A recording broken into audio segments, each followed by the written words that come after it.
Alrighty. Windy City Savage back at it. We are back finally from a long-term hiatus. Sorry, guys, I was stuck in Vegas for quite a while. Alrighty, so let's start this off, man. Introductions needed. Go ahead, introduce yourself, miss. Miss, thanks, brother. I appreciate it. Just to let y'all know, it's me, the pointed man, SG3. How y'all doing? Go ahead, host.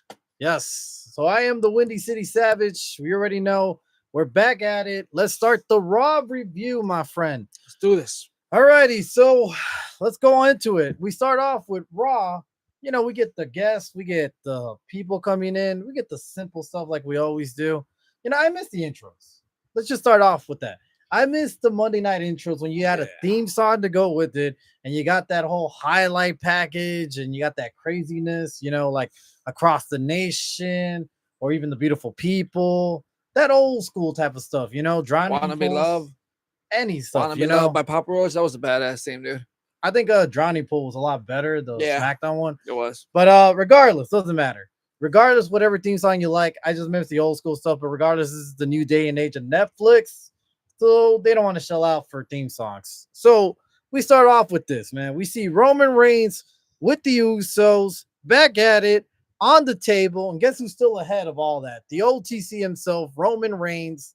And obviously, he has a lot to say about Jacob Fatu after the confrontation we had with them last week. Yep. Raw after Mania. What a shocker. We did see Jacob Fatu in the house.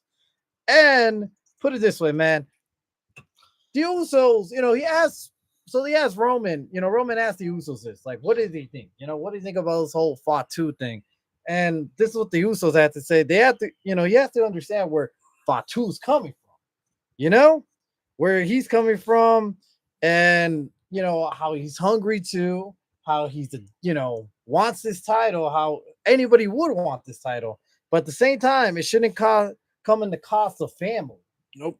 and that is the biggest thing right now is the cost of family here. And but they did say one thing, said, "Oos, you gotta watch out, man, because Fatu is unhinged. Fatu is dangerous, and he's willing to take it all at this point." Yeah. Which we saw that on SmackDown, where Fatu faced off against Solo Sikoa 1-on-1 and basically beat the shit out of the MFTs By himself. by himself. We did see the Usos try to help him, but he ain't need no help. He just ran through the whole MFTs, and Jesus Christ. In one segment, you kill off the whole MFT thing. Literally. And it's look, I get it, that thing's a whole clusterfuck of a mess. But damn, It hasn't done that bad.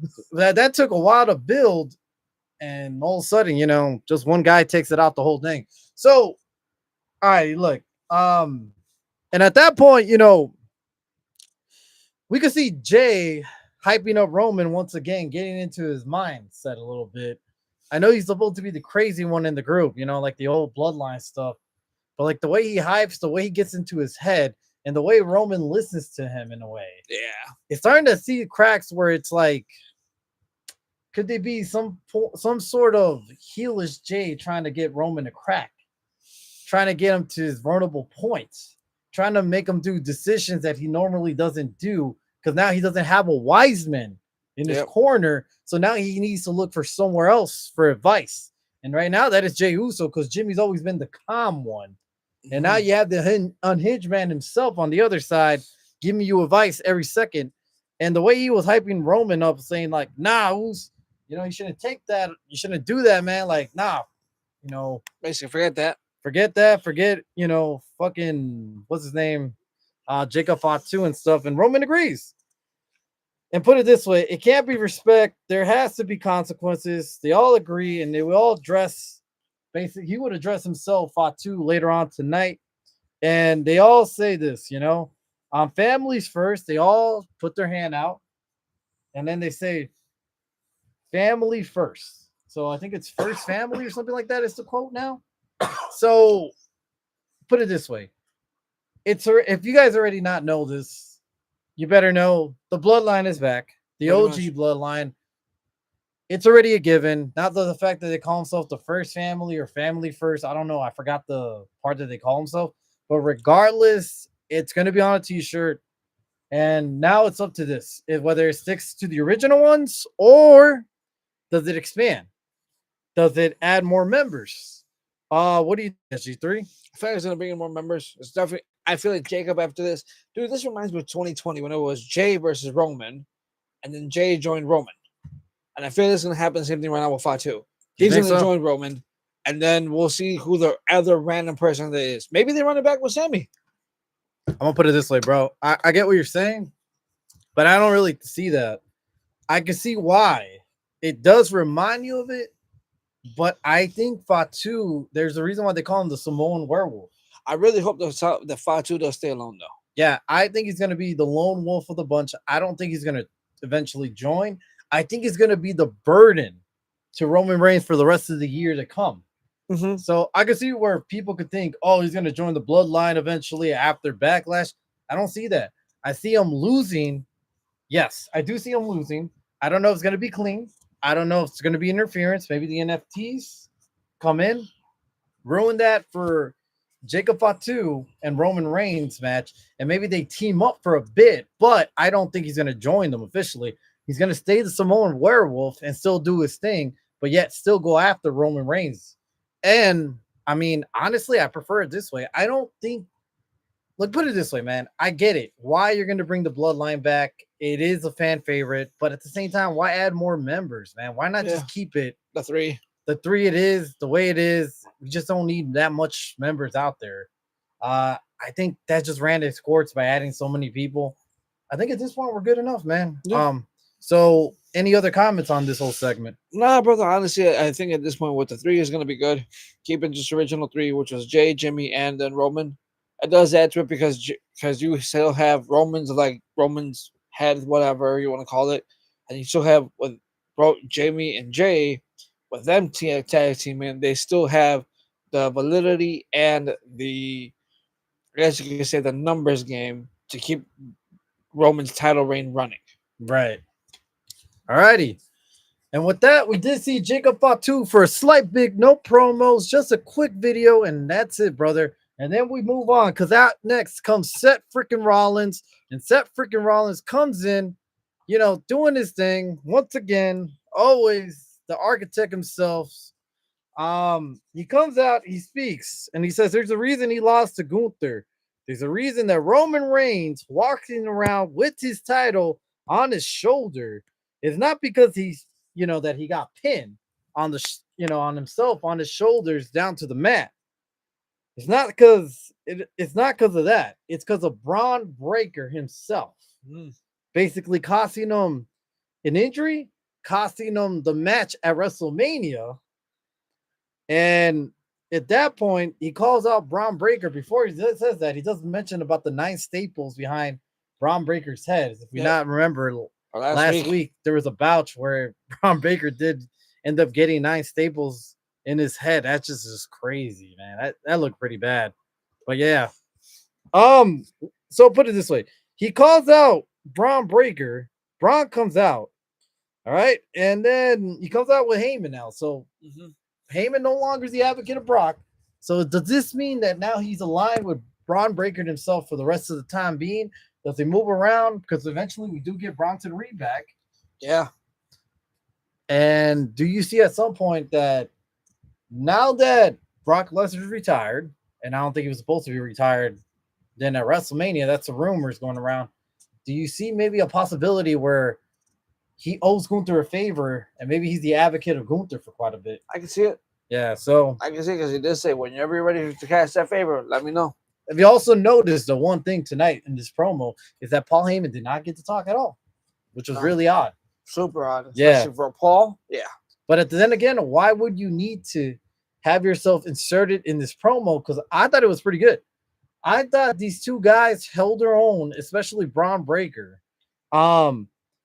So put it this way, Seth says he gave him everything. He gave Braun Breaker everything. And this is how he repays him, by taking everything from him, forfeit his title, and not be in the main event, and not have the hand raised at WrestleMania, itself. And what? And he asked basically Braun Breaker this: what benefit do you get out of all this? And at this point, Braun gets the microphone and tells him basically like, Seth, what did I get out of being in the Vision in the first place? Every week you came out here doing the same old shit. It's running the same old crap, which is not a lie because we used No. to complain about that. The same old shit every single week. And at that point, he said, and afterwards we had to clean up your mess and put out the fire, which is true because every week was the same old, same old. And put it this way, at this point, he never needed the Vision. He just needed the one man himself. And he pointed at that direction. And he pointed at Paul Heyman. And then Seth repeats, you needed him? Just, you needed him, So they're making fun of Paul Heyman at this point. Paul is just looking like, this is what I thought, that Paul was actually going to defend himself or say something. He did not. He just stood quiet there. And at this point, Seth says, in the end, you prove everything that he's, Seth says, you prove everything that I said was right, that you needed me in the end of the day, that he went to NXT and he asked Shawn Michaels, who's the biggest and baddest of them all, I want to fight him. And that was Braun Breaker. Shawn said, that is the future right there. Braun Breaker in the industry. When Shawn Michaels wanted Seth Rollins for a favor, he said, can you take Braun Breaker under his wing? Seth Rollins says, yes, of course. I would take this guy because this guy was supposed to be the future, the main event, and he still thinks this way. And I mean, he ain't wrong, dude. We all think this way, honestly. So put it this way. So far, what do you think of this promo? Back and forth and stuff. It was a good promo, bro. Honestly, it was a very, very good promo. It goes to show you like the Vision and Seth are not done. Yeah. It goes to show you the Vision and Seth still have a long way to go. I did like though, and we're gonna talk about it later, how it looks like the Vision is kind of branching off at the moment. Yes. We'll talk about that later though. So put it this way, they go back and forth about how, Seth got everything. Seth's in the main event. Seth's in the making tens of thousands of dollars, while Braun Breaker, all he has is Logan Paul and Austin Theory to show for it, which, yeah, it's not really something to brag about with those two guys. And then Braun says so put it this way, Braun says on his way to become a main eventer, he didn't need him. And he wants to blame him in reality, but the fact is that his body and his shoulder couldn't handle the main events. And he's talking about Seth Rollins himself, which honestly, with the injuries that Seth's been having for quite a while, I don't blame Braun for saying that. Yeah. Because, I mean, that man is injury prone. Like, I wouldn't be surprised in a bit he gets injured once again. And if anything, he couldn't handle the weight of that strap that he was holding on for quite a while. That's true, though. And he said, Braun says, look, I'll be honest. I took my shot. I came up short. But I came up short against the best in the world, CM Punk. And that's something I could go home and sleep happy about. And better, like, at this point, better than the one who claims to be the best in the world. And he's looking at Seth Rollins himself. So this is where things get interesting right here with this promos back and forth. And in the end of the day, he tells Seth, look, in the end of the day, let's be real. You are a great wrestler. You are one of the best wrestlers, but you're always going to be best in the world number 2. So that's a little jab to Seth. I honestly like that pretty well. And Seth smiles and says, that was pretty good. That was pretty good, Baby Steiner. Did you come up with that, or did your uncle Big Papa Pump came up with that himself? But you notice one thing, though. I like that. I did. I thought that was pretty good for Seth. But notice that nobody in the crowd kind of popped for that, which I thought it was odd. I thought it was awkward. Yeah, it was kind of awkward. I was like, oh, I guess the crowd didn't get that for some reason. And he says this, Backlash 2 weeks away, and he's going to give him an opportunity to face them and get ready before then. And at the end of the day, before Seth walks out, he tells them, and let's just be real, you're not even number 2 in the Steiner's family. And he tells that to Braun before he walks away. And I'm just like, damn, you got him back pretty good. They got him back nasty. And that's where the segment ends. As he walks away, Braun did look mad. But so the question is this, man, real quick. This whole promo between him and Seth Rollins, Braun Breakers, and Seth. I thought it was pretty good. It shows was. that Braun is ready to be on that mid mid upper card level by himself now. He doesn't need a mic guy. He doesn't need Paul Heyman to talk because Paul Heyman did not do any of the speaking during this whole promo run, and it was pretty well. It was pretty well done. I think it's going to be a pretty good match in Backlash. I'm excited for it. I can't wait to see what happens. Yeah, I think it's going to steal the show just because you have Seth Rollins, the way his style of wrestling is, and Braun Breakers. It's going to go well. I think this is going to be better than CM Punk versus Braun Breaker. That's for sure. But regardless, I'm excited. And the whole promo battle, the whole Steiner and Best of the World type of back and forth thing, I thought it was pretty well played. Personally speaking, though, Seth telling Braun Breaker that he's not even the number 2 Steiner, in the family, I think that's a lie. I think he's better than his dad for sure. And where he's at in wrestling right now, yes, I think I put him above his dad. As far as Scott Steiner, that is yet to be seen because Scott Steiner still was at that level. He still won a couple of world heavyweight championships. And I mean, he was a good promo guy. So that yet to be seen. Steiner match too. We still talk about it until today. But that doesn't mean that Braun Breaker's still young. That doesn't mean he doesn't have the potential to be even greater. I think he still I think he can be. Yeah. He has the look. He has the personalities. He has the fucking wrestling style. I mean, the man is fucking created out of a factory, basically. Literally. I mean, he's a genetic freak. He really is a genetic freak. Overall, what do you think? Again, I like it. I like the promo. I like the fact that they're going back and forth. They're breaking the fourth wall, which is good. I love when they break the fourth wall and talk about like personal stuff like that.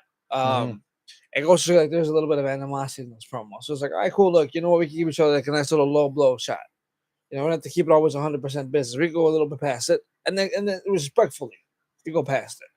So can't wait to see. I can't wait to see this match. Hopefully, we do get a better match than Gunther versus Seth. I was let down a lot for that match. I was expecting a 5-star match, and we didn't get it. So hopefully, we get it now at Backlash than what we didn't get at WrestleMania. Watch Backlash be a lot better than WrestleMania itself. It's ridiculous. Night 1 or Night 2 in general. I mean, look, there's no excuse. Even if Night 2 was good, you're still charging fans a lot of money for Night 1 because all the people that Night 2, I'm sure, attended Night 1. I get it. Night 2 was a lot better. No denying that. Still not an excuse. Still, It's pathetic that they would give you one shitty night and one great night afterwards. And now they're going to get you Backlash. It's probably going to end up being a lot better. But regardless, look, that was the segment. We move on. All right, we see Stephanie Vaquer making her way into the arena. But before she makes it too far, she's attacked by Raquel. And then out of nowhere, we do see Roxanne Perez that gets a loud pop because we're in her hometown, Laredo, Texas. And then Roxanne is seen grabbing a rolling cart, dragging it, and smashing it through Stephanie Vaquer's legs, which causes her to get a big injury. Then we see Liv Morgan appear and says it's her championship now. And at that point, you could tell that they were ready to write off Stephanie Vaquer because afterwards it was confirmed that she suffered some sort of injury, kayfabe. Maybe she does have an actual injury. We don't know yet. We're waiting to get more information, but right now she's written off, so there's no rematch on Backlash yet. Yep. Yeah, so I don't think there will be. I think Liv Morgan is going to go off and face somebody else. Who could that person be? We don't know yet. We still got 2 weeks away till Backlash to find out. But for now, I highly doubt it's Stephanie Vaquer. So, any thoughts on that before we move on real quick? Want to keep a close eye and see what's going on with Stephanie. Number 2 is with Liv. I want to see what her opponent's going to be. If she's even going to have an opponent. Maybe not. So put it this way: we did see later on that Roxanne and Raquel Rodriguez did face, the tag team champions for that number 1 contender. So that might just be the whole thing, is that they're going to go after the title scene with Liv Morgan on the corner. Yep. And we're going to get into that a little bit later and stuff that was involved around that whole storyline later on tonight. All righty. On to the next segment. We see Penta making his way down to the ring because he's going to face off Rusev in a one-on-one match. And before they go off, we do see Ethan Page make his way into the ring, former NXT just coming out, taking a look at what the product has to offer now that he's on the main roster itself. Mm-hmm. Think about this, man. This guy's already debuted it, and he's from NXT, and he's already in a better start than most people is. Yeah, He's definitely a better start than Royce Keys. definitely was. Yeah, which I don't know where he's at yet. He's still MIA. We still haven't had anything since that Rumble. He won the Under Giant Battle Royal. Yeah. Well, the fact that is Ethan Page is on the title scene already. Yeah. With the with the whole Intercontinental title. Intercontinental title scene, with could tell you that there's great things, and they do really believe in Ethan Page at this point, and I think rightfully so, man. I think this guy is very gifted, very really charismatic, and honestly, I think he's gonna go far in the main roster. I don't think he's gonna go main event, but I think upper mid card for now. I can see it. Yeah. So obviously, guys go back and forth, but Penta wins with a roll up. All right. After the match, Rusev gets mad and attacks Penta.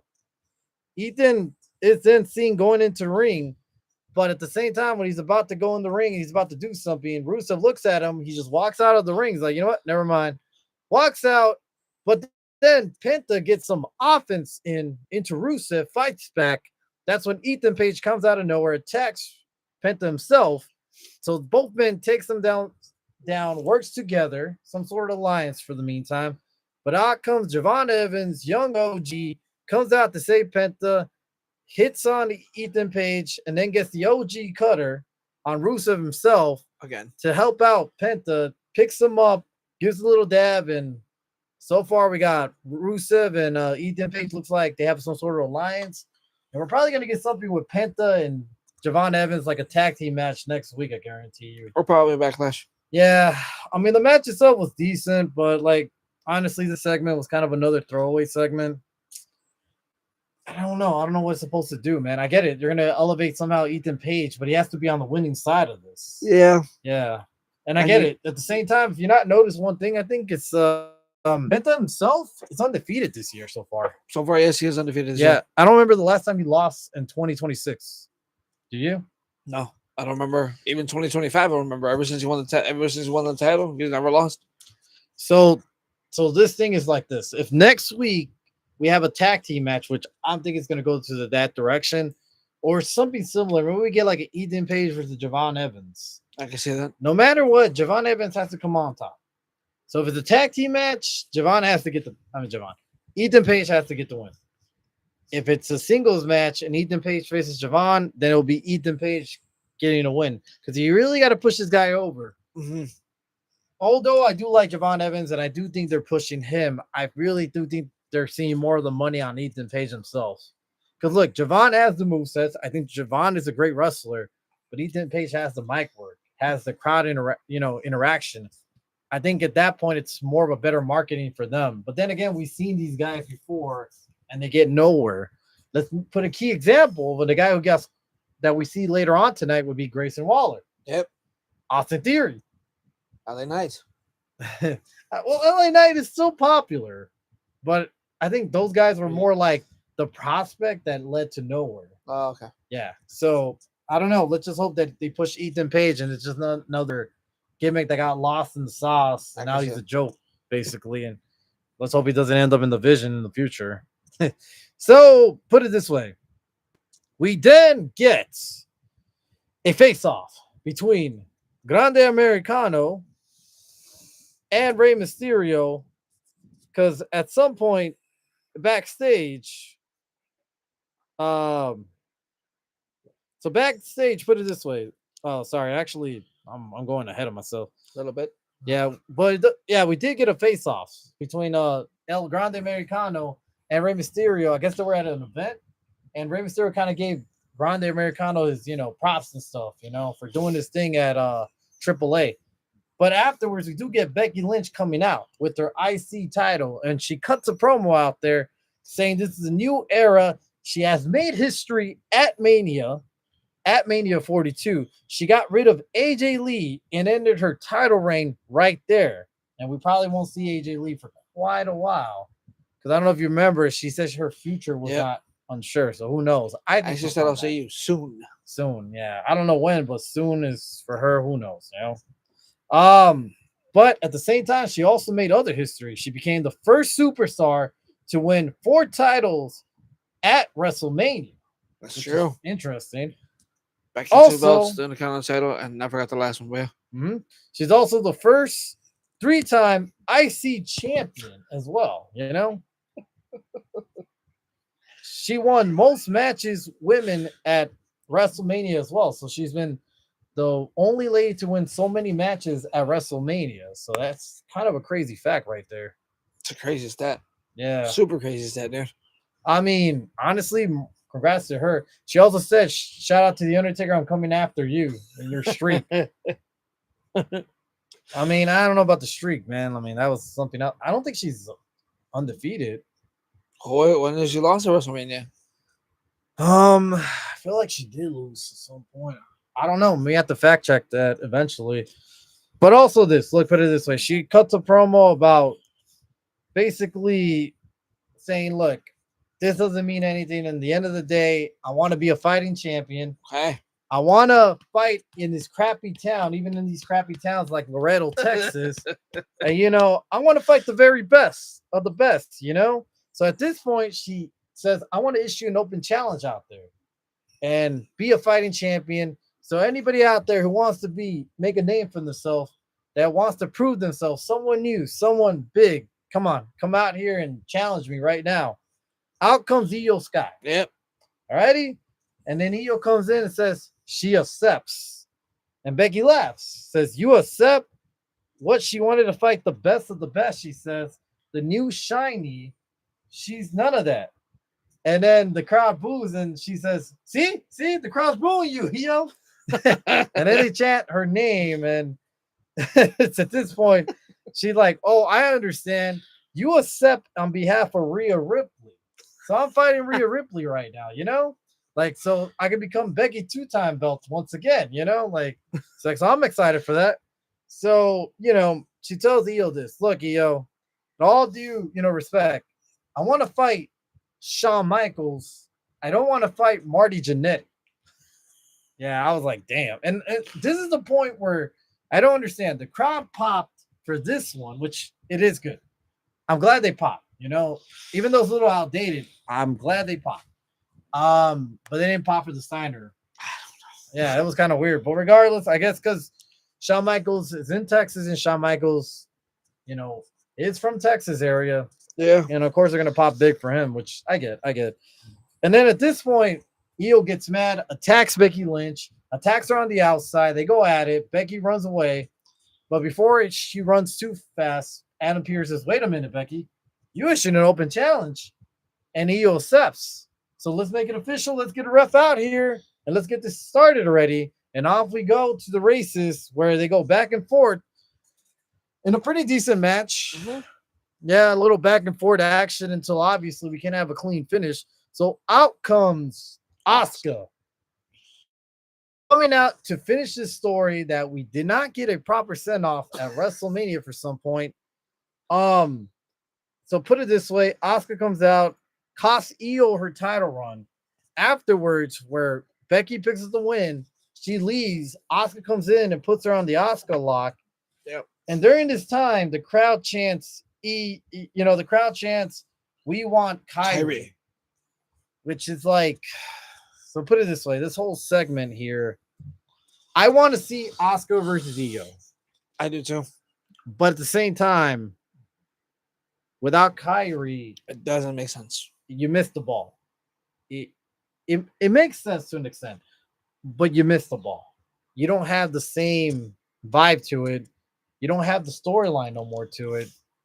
I would like to see them end the feud, but it's not going to mean as much as it should have meant with Kyrie being there, you know, and finishing this whole feud and turning on Asuka or something to that extent.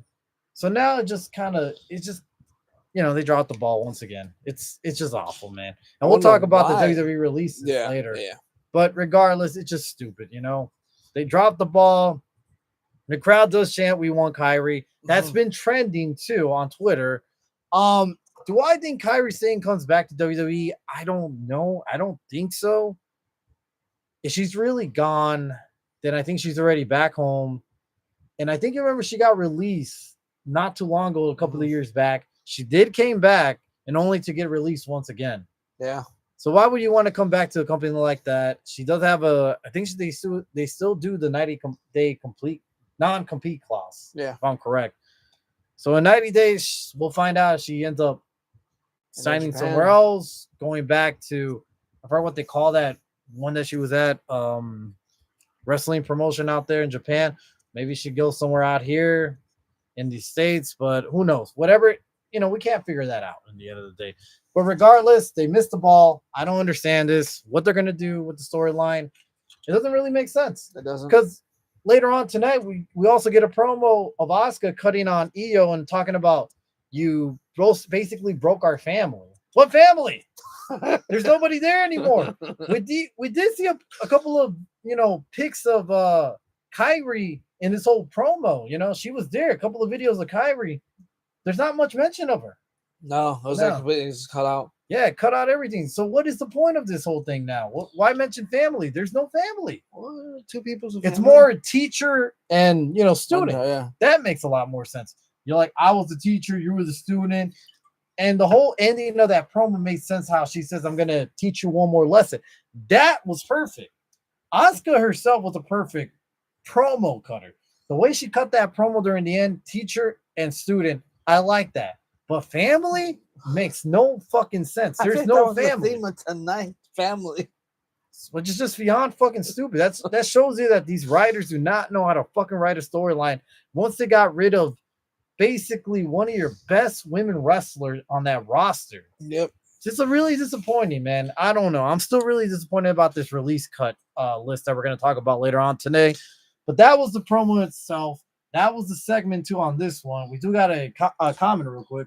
Wyatt Wrestling. Yo, my guys, how are y'all doing on this fantastic Monday? What up, Wyatt? What up, brother? What's up, Wyatt? How's it going, brother?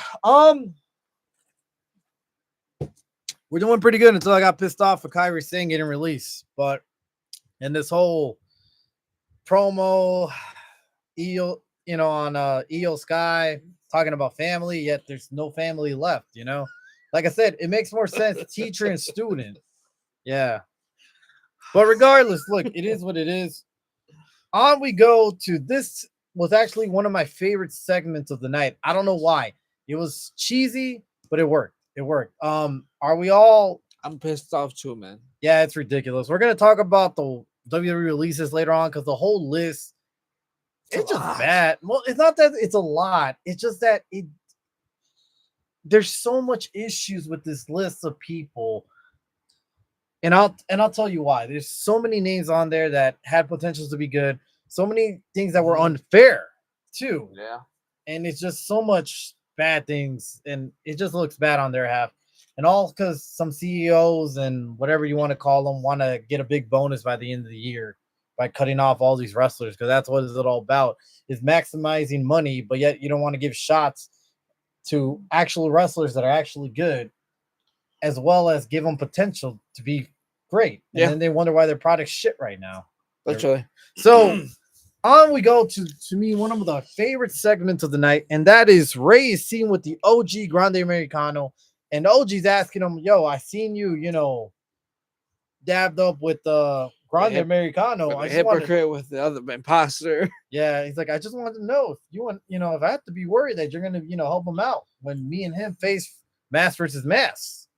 And Ray's like, oh no, it's nothing like that, man. I just want to make sure that you guys both have respect for Lucha Libre itself. Yes. And then next thing you know, the other Grande Americano comes and says, what's going on here, man? Like, what the hell? What am I seeing? You're aligning yourself with him? And the back and forth, the smack talk between these two. It's awesome. I love it. It's pretty good. I like the fact that they still keep OG not knowing Spanish. Like, he's just like, oh, yeah. Oh, see, bueno. Sí, bueno, yeah. But the way he says it is funny. And then Luke, well, whatever his name is, Grande Americano, not OG, but the other one, perfectly talks Spanish. And then even his sidekicks, Yes. Los Americanos doing pretty well. And so they smack talk Ray. And Ray's like, well, you know what? Is that a threat? In that case, I'll see you guys in the ring. Mm-hmm. And so we have Rey Mysterio versus Grande Americano later on for tonight. I had some match I'm actually was excited for at the time when I saw this. So I don't know. The segment just I don't know what it was. It was very entertaining. It's It was funny. very different, and honestly, it was funny. Funny. I love the fact that they're plugging into the AAA events into Raw now. Oh yeah. Oh yeah. Start really hyping it up. Like, hey, this is Mass versus Mass, May 30th. At this time, watch it. Yeah. I like that. And I'm probably gonna watch it. I'll do. I'm for sure gonna watch it. Yeah. If anything, I might go live to watch it just for a bit. Why not? You know, especially for Mass versus Mass. Yeah. That's gonna be big. Honestly, I would like to see that. I have a funny feeling what's gonna happen, but we're gonna talk about that. I guess the closer we get to the event itself. Question, dude. I'm gonna ask you a question. I'm sorry I'm gonna cut you off, but I got a question for you. When was the last time we had a Mass versus Mask? In WWE, Yeah. I don't think we ever had one. That's been rare. Oh, That was more WCW's thing. Yeah. And ECW, even to that extent. Obviously, we got Lucha Libre out there that had a bunch of promotions that Lucha have Underground. mask and versus mask. But when it comes to WWE, I hardly ever think they really had one. Like you got to go really into depth, and I don't see that. It could be mask versus hair. I think Yeah. they had a mask versus hair, but it was never mask versus Mask. mask. It's a really rare thing. Yeah, like I said, I think the only promotion that I knew did that a lot was WCW. WCW because they were getting rid of all the lucha, basically all the luchadors' masks during that time. Yeah. We saw Ray without his masks back then. So, all right, put it this way: we go on to the next part. We see the Usos, and we see them talking to giving a little interview out until they're interrupted by L.A. Knight. Yeah. Yeah. And he says, you can't believe what they're saying again. Once again, they're talking about the OTC like they're back in the bloodline days. Literally. Yeah. And then we do see Jay telling LA Knight, yo, you need to mind your own damn business. Mm-hmm. This ain't about, bloodline. It's about family and about family and business, basically, man. Which I'm like, come on, man. It's the same old shit every single time, man. It's like the same. I told you, I think tonight's theme was family. Yeah, Because every promo, family. yeah. Well, regardless, man. Jimmy says, wait, you got to understand that this is just family business, which is true. Once again, it's family business, but it's again, man. I don't know. I'm not too happy to see the bloodline back. I don't know. I may be the only guy out here. Because it's like, what direction are we going? What is going to change? Are we going to get Jay backstab Roman Reigns later? Because it just seems like without the wise men, Jay is the one in Roman Reigns' ear. Yep. So that's what I'm saying. Family business. What is something cooking in here? Like, is it just me? Am I trying to be a conspiracy theorist? But what's going on here? So much into it. Yeah. Maybe. Well, regardless, LA Knight says, I understand, but when family business corrupts once again, then it is his business. Yeah. And then he walks away. So LA Knight's watching them. Yeah. LA Knight's been through this shit before. Yeah. LA Knight does not want none of this stuff to happen Again. once again. Yes. So he's keeping an eye on the bloodline. And I feel like that's going to look. So one of the feuds I think is going to happen is I feel like LA Knight's going to get his title opportunity once again against Roman Reigns, but only to get squashed. Literally. Because at this point, you need Roman to go through people up until SummerSlam, because that might be a title change there. I don't see Roman going all the way to WrestleMania because it doesn't make sense, man. It's just like, why do it again? Why go? Because you want to sell The Rock versus Roman, if even that's going to happen.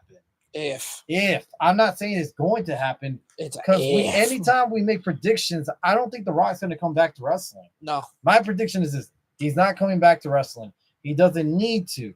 He's making a lot of money to be at home from TKO, and he's old. Yeah. And he can't wrestle. Oh. So if that's a prediction, I guess that's your prediction. But my prediction is this: I don't think he's going to be back. I don't think Roman needs to hold the title that long, but he does need a next opponent after Jacob Fatu, and I think that's going to be LA Knight. I really think so. I think LA Knight's going to get squashed once again to Roman Reigns. But, that's probably to the next pay-per-view afterwards, so we'll see.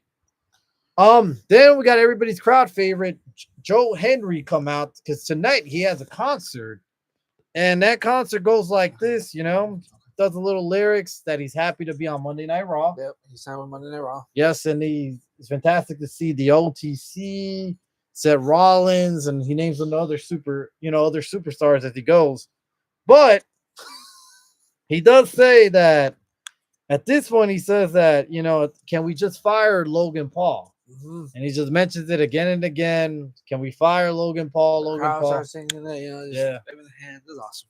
I was waving my hands. Yeah. So then at that point, Logan Paul does come out and then says, no, I can't be fired. I'm unfireable, blah, blah, blah. He just comes out all angry, starts cutting his work against Logan Paul, the basic shit that he always does. And so this theory, they come out, they both get into the ring. This assemble the whole concert of Joe Henry take over basically and says, you're lucky tonight because tonight we're going to run through you. Yeah. So, Joe Henry's outnumbered, but he still fights on. Yeah. He still holds his own. He fights it off. He gets one on Logan, one's on Theory, but the number games are too strong. So they get to him, but out comes the Street Profit, just like last week. And now this time they're saving Joe Henry. They take out the Vision, they throw him on the outside, and to end it all, we do see Joe Henry fly over the ropes and basically jump over the Vision. Yeah. Pretty nice ending to that whole segment. And honestly, I thought the segment was good.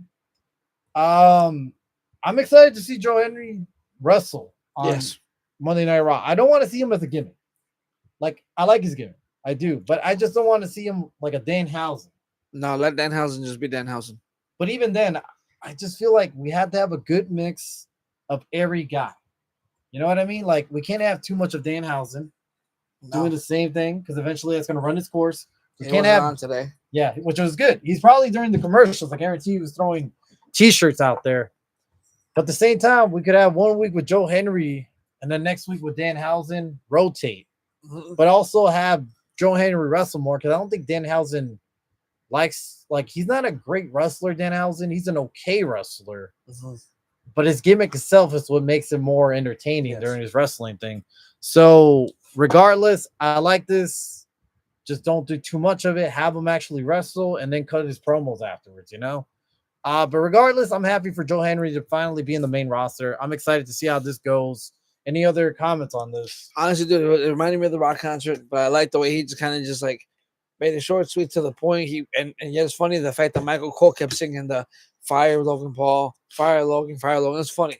It was honestly funny. Yeah, the whole Michael Cole being there supporting Joe Henry was hilarious. I'm not gonna lie, because I was wondering who the hell is singing, and then I realized, it's Michael Cole. And I'm like, huh, interesting.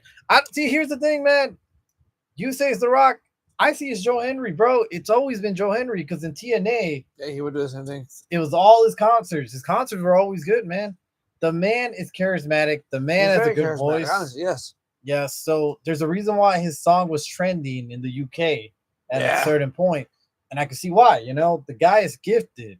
So hopefully they do it right and they push him to the mid-card scene because I don't think he's ever going to be main event material, unfortunately. But, who knows? A couple of years, things could change and we could see a whole different scene in WWE. But I'm not going to hold my breath because, honestly, I don't see it. Wyatt just left a comment. He said, my guy JD was like, who was singing in the background? Hello. Yeah, see, that's the thing. It took me off at first. I'm like, who the hell is that guy singing? And then I realized, it's Michael Cole, I'm like, ain't that some shit? And that's going to be the whole gimmick, basically. Yeah. Michael Cole's going to be a big fan, and Corey Graves is going to be like, it's the old heel face, commentary gimmick. But honestly, it was funny. It was good. I like to see it. Honestly, I'm excited to see the future of Joe Henry in WWE. I don't see him past mid-carder scene, but that's just fine, It is what it is. I see him high mid. Like Intercontinental champion, U.S. champion. I see him that. I see him that's his peak. Yes. Yeah. After that, who knows, man? I hold my breath and hopefully he gets the title scene because I think he deserves it. I hope he does. Honestly, he'd be a great champion for WWE. Okay, so out we go. We see Grayson Waller backstage talking to Adam Pearce about opportunities and all this stuff. And I just brought in Joe Henry. Everybody just brought in. Yes, but yet he doesn't get the opportunity that he wants. And then Pearce says, Obafemi. And then when Grayson Waller basically disrespects Obafemi, Pearce is like, Grayson, Obafemi. Out we see Obafemi standing right next to him. And Oba says, "You want opportunity? Come out tonight in the ring, and I'll give you the opportunity." And I feel bad for Grayson Waller because later on tonight he did get his opportunity. It wasn't everything he dreamt about, I'm sure. Poor Grayson Waller, man. What a fall from grace that guy is. Literally. Um, and then afterwards, at this point, Rey Mysterio comes out to face off Grande Americano. He makes his entrance, but we cut out. We go to Joe Henry thanking the Street Profits. Yep. Telling them thank you. I appreciate you guys once again helping me out and stuff. Street Profits is like, no problem, man. You're like, don't worry about it, man. We'll see you next time. And then out comes Seth Rollins. And he looks like he's gonna thank them. He's gonna thank the Street Profits, like, hey, about last week. Street Profits are like, look, there Seth goes again. Once again, man. Thinking it's all about him. Nah, man, it's about the tag team titles. That's why we were there last week. It's about the titles. It ain't about you, man.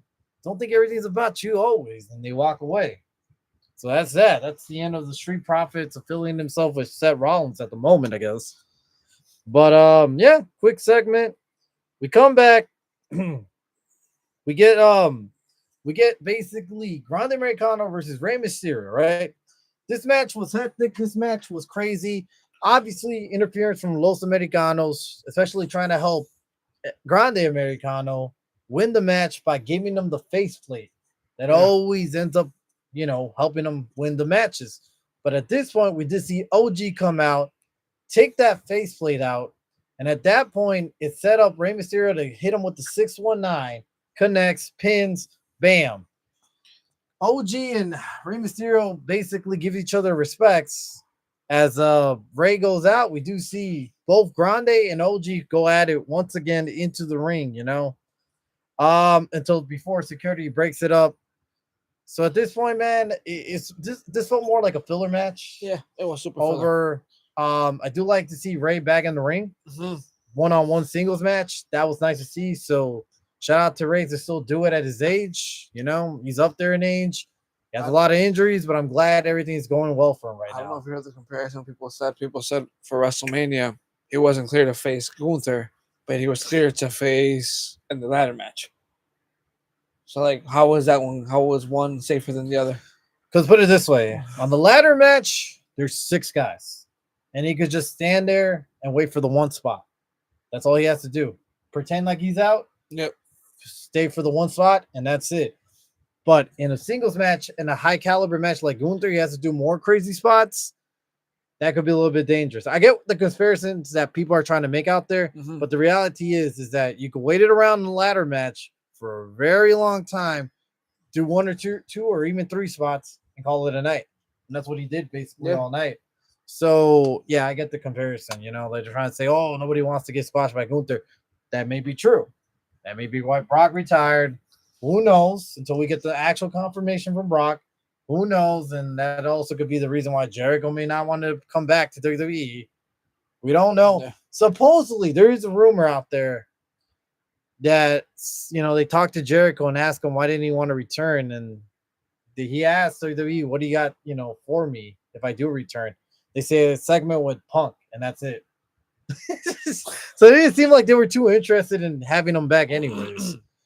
Could have been more, but I feel like I guess he didn't want to do the whole segment with Punk once again, I guess not. Probably wanted to go another direction. So, like I said, I don't see Jericho ever returning to WWE that quick. I think it's going to be years. And that's just for him to go to the Hall of Fame. Honestly. Yeah, no more like one more match. I think he's going to have his one last match in AEW ring. That's it. The whole Sting's proper send-off to him is probably like a touchy moment. So he's like, why wouldn't he want to get that type of treatment as well? Of course. Got a comment by Nick. After that Joe Henry concert, I want to say that I'm officially a fan of Joe Henry. Hey, Nick. Are you fucking pulling my leg, or are you actually serious for once? I don't know if he's being serious. I don't know either, because usually he had so much hate for Joe Henry. So dude, he really did. So that's what I'm saying, Nick. Are you being serious? Or are you, ribbing us right now? We really need to know, because I'm actually interested to find his name and he'll appear. Remember that. Don't forget that. Don't say his name, because he won't appear. No, but for real, I'm actually interested to know if you're actually now an actual fan or you're ribbing us at this moment because I can't take you serious. I, I when it really comes to Joe can't. Henry, dude, he said, "I am dead serious." I still don't believe you, bro. All right, if you say so. Buy a Joe Henry shirt, he will believe you even more. Yeah, how about you? How about every week you say, you give us his gimmick, say his name, and he'll shall appear. Clap, clap. I believe in Joe Henry. Do that every week, and then I'll believe you. Throw You'll, your hands from side to side. you'll make me a believer as well. I already believe. So here's that. Hey, I mean, I'm telling you, dude, he's a great wrestler. He's a great gimmick. He's a great promo guy. Honestly, there's a lot of good stuff here, man, right now on Raw. A lot of good stuff. So hopefully they don't drop the ball. Like I dropped my phone. They don't drop the ball on that. Because honestly, he's great for Raw. I don't know. Is. Yeah, I don't know why they took so long to push him to the main roster. I thought he was already ready. Once he signed the contract to WWE, they should have just put him on the main roster in the beginning. Didn't matter if it was SmackDown or Raw, but they sent him out in NXT. But yet they put Royce Keys on the main roster, and yet we don't even see him at all. Well, I don't know. I don't know what's going on with all these signings. And they just signed somebody. Actually, there was before the release happened. They signed Evil. Yeah, but even then, it's like, why sign Evil to NXT? It just didn't make any sense. I don't know, man. It's a lot of stuff that I'm not understanding, and then yet they release a whole list of superstars that had a lot of potentials as well. Like, we'll talk about that in a bit. Almost done. Next comment. I liked his singing. It shocked me. Is this the first time you heard this man in a concert? I think it is. Okay, so you never seen him like in his TNA. I haven't. I'll be honest. I haven't, and this shocked me myself. He has a great voice. So if you guys, I guess you guys didn't watch. Like, I'm not saying you guys have to watch TNA, but even like highlights of him from TNA, he always, like I said, that's why I was happy for him to get signed for WWE. I mean, I've seen this guy live on TNA when they used to come around here, but at the same time, it's like, I don't know. I seen the potential there, so I'm just shocked that you didn't see his highlights beforehand. But see, now you hear his singing, so now you see why, what's the value in him. Now you see why everybody's hyped about him, and rightfully so. Like I said, never saw him in TNA. Okay, well, that makes sense. Yeah. All right, so you're in for a treat, man, because that's just a taste you're going to get. As more concerts he gets, the better he's going to get, the more songs he's going to put out there. Yeah. Yeah. Wyatt says, say his name and he appears. I believe in Joe Henry. Clap, clap. Now, honestly, man, I'm excited for Joe Henry. I really am. Yeah. Alrighty, so put it this way. On we go. And this is the part of the segment that's a sad moment segment. Not segment, but match itself. Because Grayson Waller's in for a treat because Oba Femi's on his way to run down on him, beat his ass. 1, 2, 3, squash match. Down goes Grayson Waller. And we got Oba Femi once again with his hands up, unstoppable, like he should be. The next big thing, the future monster WWE. I mean, they got to push this guy up to the moon, and they cannot squash him. They cannot do him what they did with, what's his name? Omos. Yeah. But even then, Omos was still green. I think Oba has the right tools. So much. And he could cut a promo, and that's what he did right afterwards. He cut a promo and said, look, there really isn't that much opportunity out here because all these wrestlers are holding these titles hostage, and they don't want to fight one of us for it anymore. Just like the U.S. champion that doesn't want to have another U.S. Open challenge. So he's basically, rubbing some salt against Trick Williams right now. Which I kind of like that. And that means maybe at some point down the line, if Trick still has the title, we could actually see Oba Femi versus Trick for the U.S. title. That actually would be a really good match. Yeah, that's a match I'm looking forward to. That happens. Hopefully, maybe SummerSlam. Hopefully. So regardless, he says, so that in this case, I came up with an idea, and that is the Oba Femi challenge. Mm-hmm. So anybody out there that wants to prove themselves the biggest, baddest of them all, come face me, come at me, basically. Yep. Oba Femi Open Challenge. What do you think about this? That's badass, dude. I'm excited. I cannot wait to see who's going to be challenging him.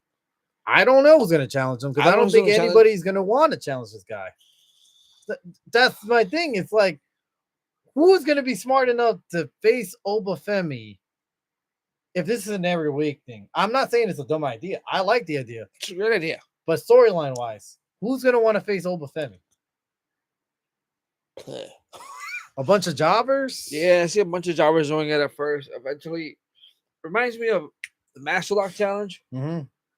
Bunch of jobbers at first, and eventually a Bobby Lashley come out. So I could see eventually someone with a bigger name coming out to take on Obafemi.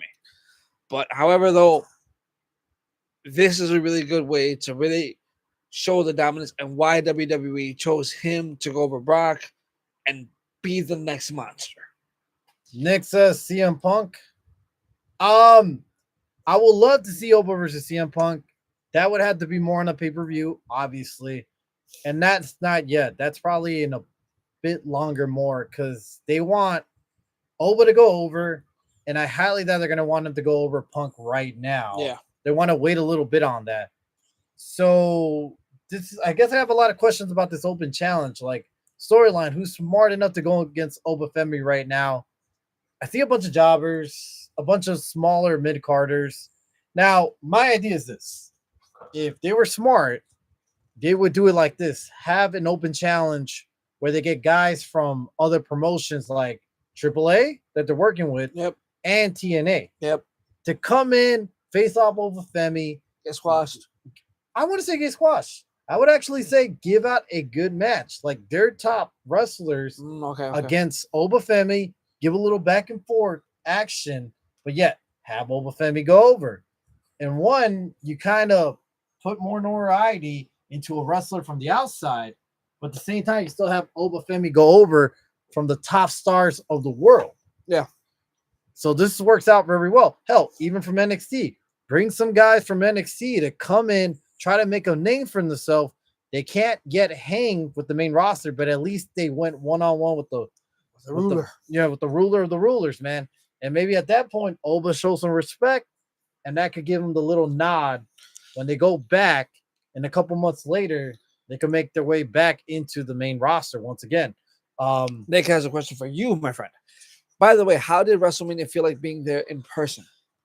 Look, so in person, you get hype, you get excited. So it was exciting. Yes, it was exciting. But like I was telling you, SG3. In a way, though, I've been to other pay-per-views before. I've been to pay-per-views in other cities. I've been to matches. We went to a lot of old school stuff. And there's certain pay-per-views I got really excited for back in the day. And even currently, sort of. Hell, even in AEW. WrestleMania was exciting. The atmosphere, being around those people, being basically up front, literally up front. You actually did have floor seats. Yeah, but sometimes I feel like at this day and age, TKO kind of ruined it with the whole greedy pricing because those tickets are expensive. Don't get me wrong. And so we already know this. Night one was like crap. And we all left night one. I get everybody that I talked to after the show, every stranger said the same thing. Night one sucked. Night one was disappointing. Life one left a lot to be desired. And then night two was praised, rightfully so. It kicked off with Oba versus Brock retiring, and that set the tone to what an amazing night. It ended with CM Punk versus Roman Reigns. Probably a really great match so far to me. Match of the year, I think. I agree. But this is the thing. It's like you shell out a lot of money for night one, you get a crappy product, and they're supposed to make up with night two. It still doesn't balance the whole issue here. Yeah. Pricing takes away from the vibe. All right. And we're not just talking about tickets. We're also talking about concession stands. I heard about that. So all that stuff you saw, $42, 70 something. I don't know. Some people paid 100 and something for I don't know what. I'm vegan. I don't eat that shit in the first place. All I had was water and Skittles, and yes, that was expensive in itself. So that was like almost $20. I just said, what the fuck? But the point is this: that takes away from the vibe. as well. Because now you're shelling out a lot of money. Merchandise is it's so horrible. Like it's almost like $40 to $50 for t-shirts. Damn. So once again, that takes off the vibe. Because when you go out there, you want a shirt. You want something that says, I was at WrestleMania, you know? I didn't know, but at least I got a hat. So regardless, you want something out there, but it takes off all the vibe, it takes off the energy. I don't know, man. It felt good, but also I wouldn't say was it worth it. I don't know, man. This is my whole debate. It's just I don't feel it anymore. I don't feel the excitement. Like it's so put it this way: the reason why is because night one sucked. Yeah. So you go from night one sucking, and it takes you off the energy.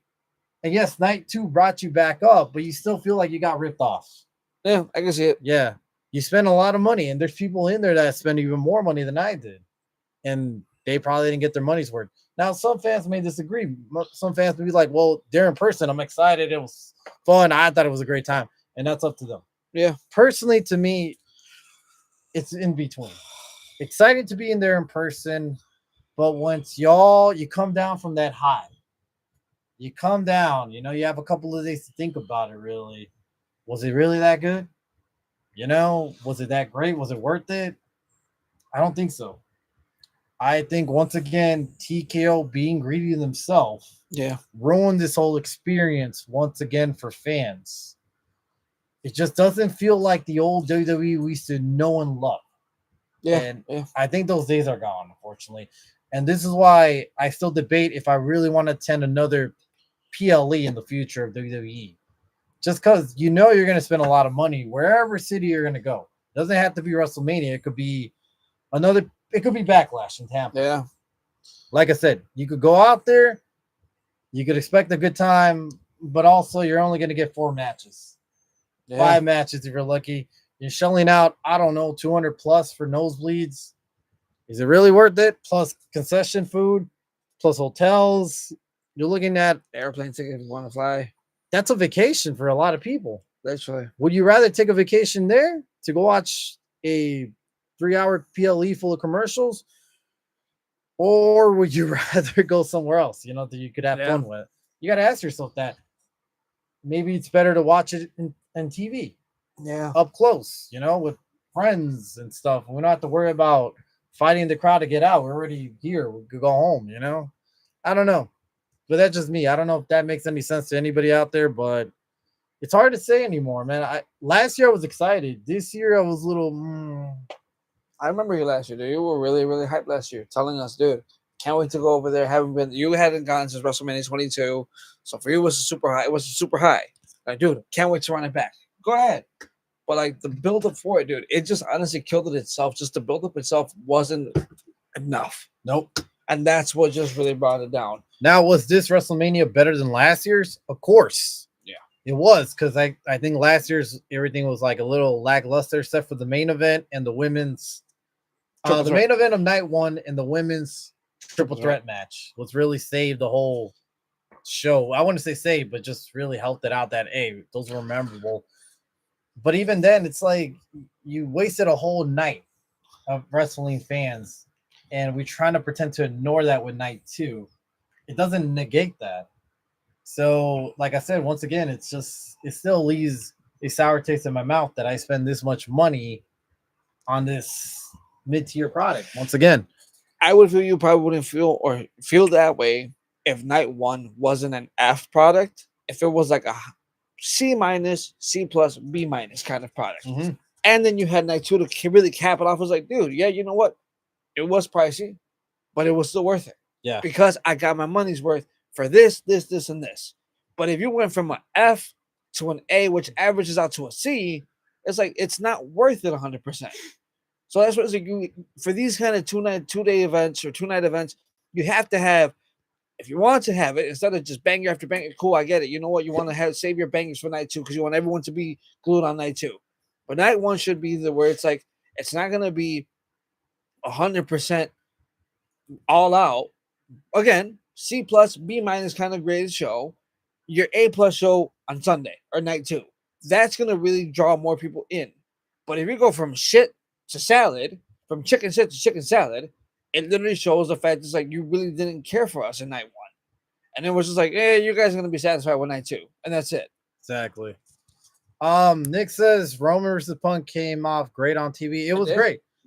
Being there live, it was great there in person as well. The energy was up. It was exciting. A lot of people were mixed between Punk and Roman there live. Probably a lot more for Roman than I expected, but it was still mixed. A lot of people left disappointed, but in a good way. Like, I was a Punk fan. I was over there cheering for CM Punk. But when Roman won, I was not disappointed. I was like, you know what? He won. As a Punk fan, I'm a little sad, but I'm happy with the results. I can't deny it. It was a great match. A really good match. A really good story they told in the ring.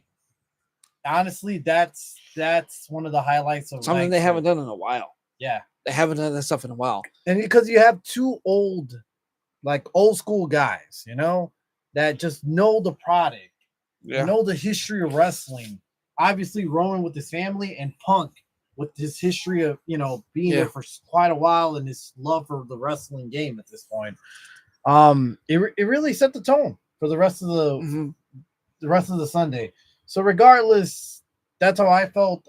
I just thought night two did really just save it, but at the same time, it's just I'm not gonna tell you, dude, it's worth going there live because honestly, I still say you're gonna waste a lot of money.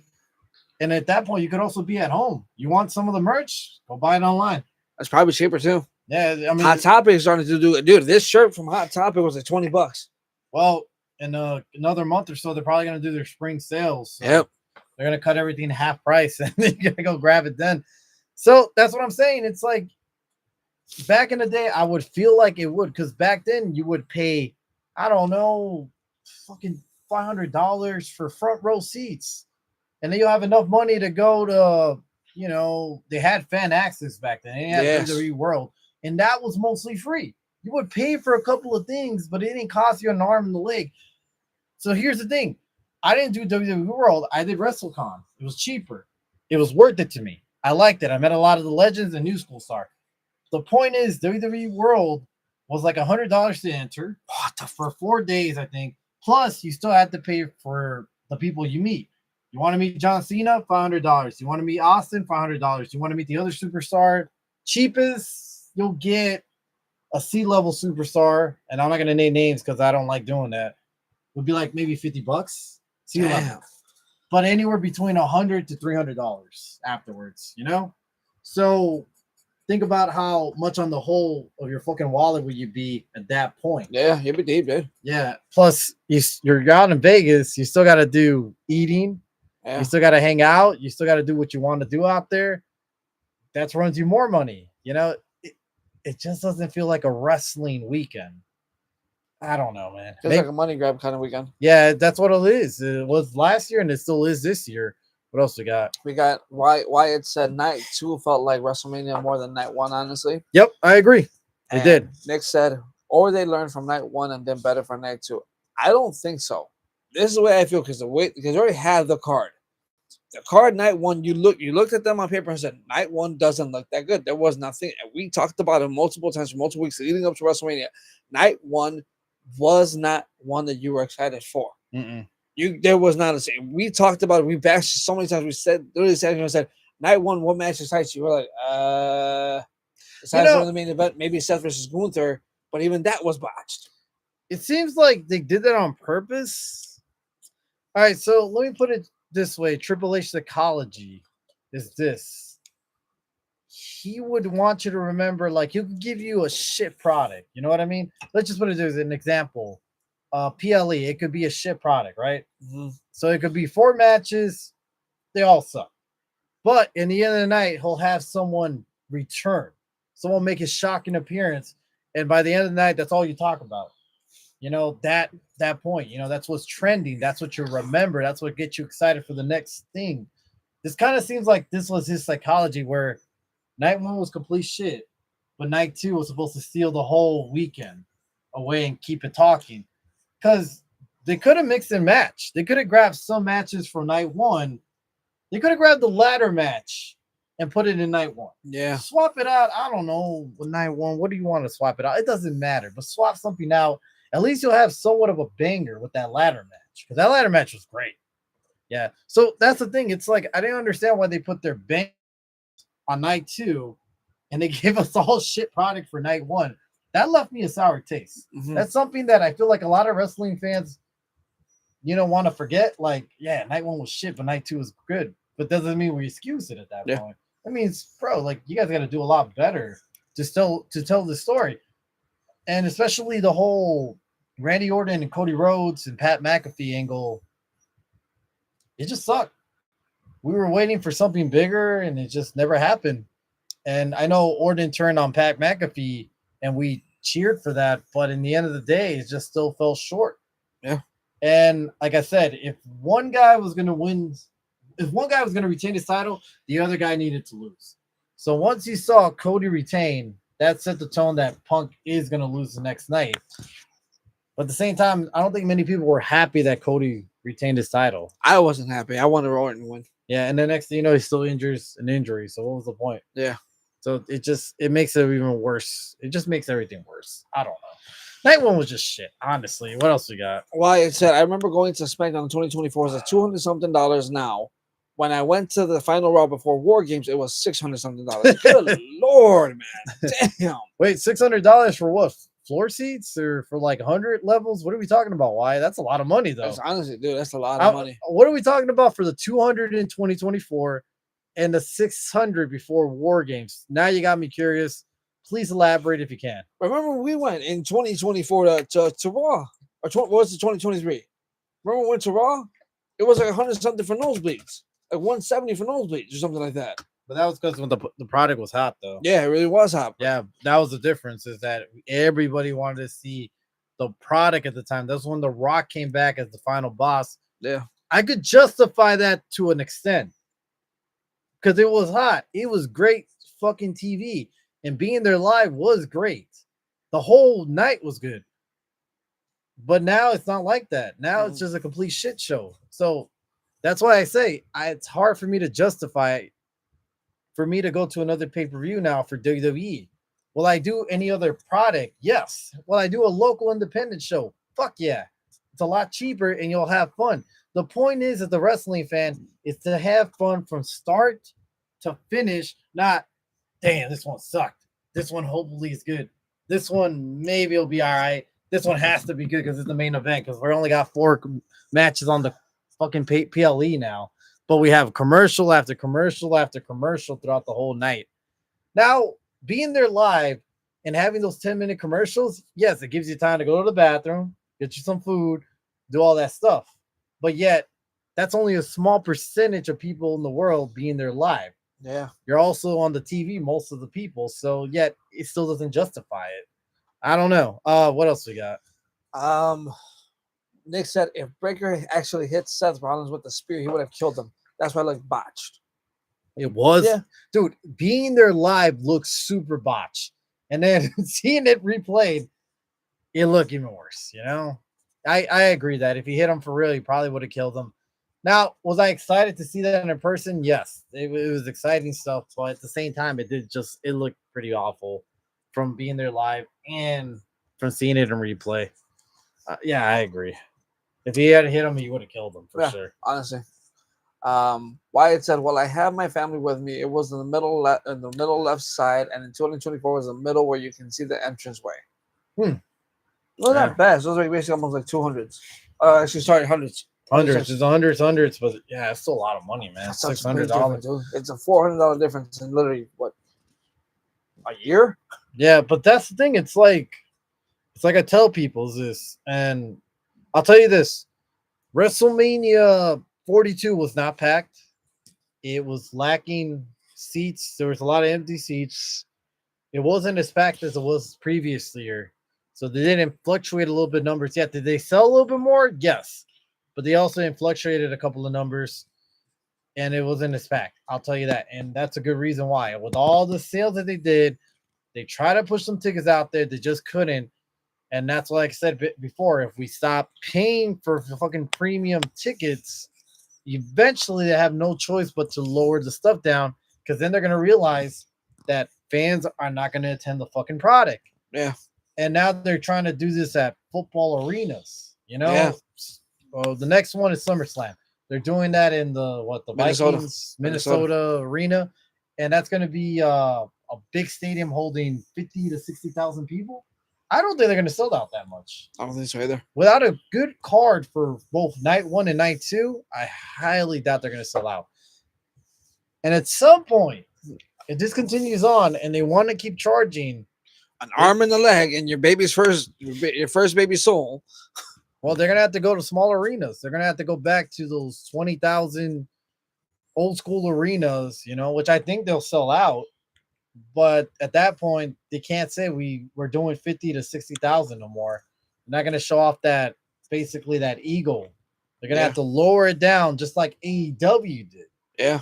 And that's the same thing with Tony Khan trying to go after 20,000 seat venues when he couldn't sell out those type of venues. He had to go back to 5,000 to maybe 10,000 to his bigger pay-per-views.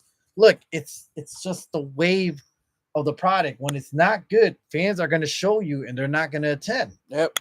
And that's unfortunately where WWE I think is going to head to eventually. Maybe I'm wrong. I'm thinking about going to SummerSlam myself. I'm going to look at tickets on Wednesday, see how they are. But I'm kind of cautious right now. Well, I'm telling you, man, if you go, plan to spend a good amount of money because Lord knows that ain't cheap right now for none of it. Girl wants to go to the Mall of America both days. She already told me. Well, that ain't my problem. That's your problem. I don't really give a shit. Anyways, what else we got? Wyatt said if you are going, Ryan is going as well. Okay. Where are you going? He's going to SummerSlam? Yeah. Oh, okay. Oh, so your guy's gonna go out here. Oh, interesting. Well, if he goes, then I may go, but like I said, I only go if the tickets are cheap. I'm gonna look on Wednesday for sure because I do. Well, I'm not buying the tickets now. I'm just saying. I'm just gonna look because it's like Wednesday. You can kind of see like a guesstimate of what they're gonna be like.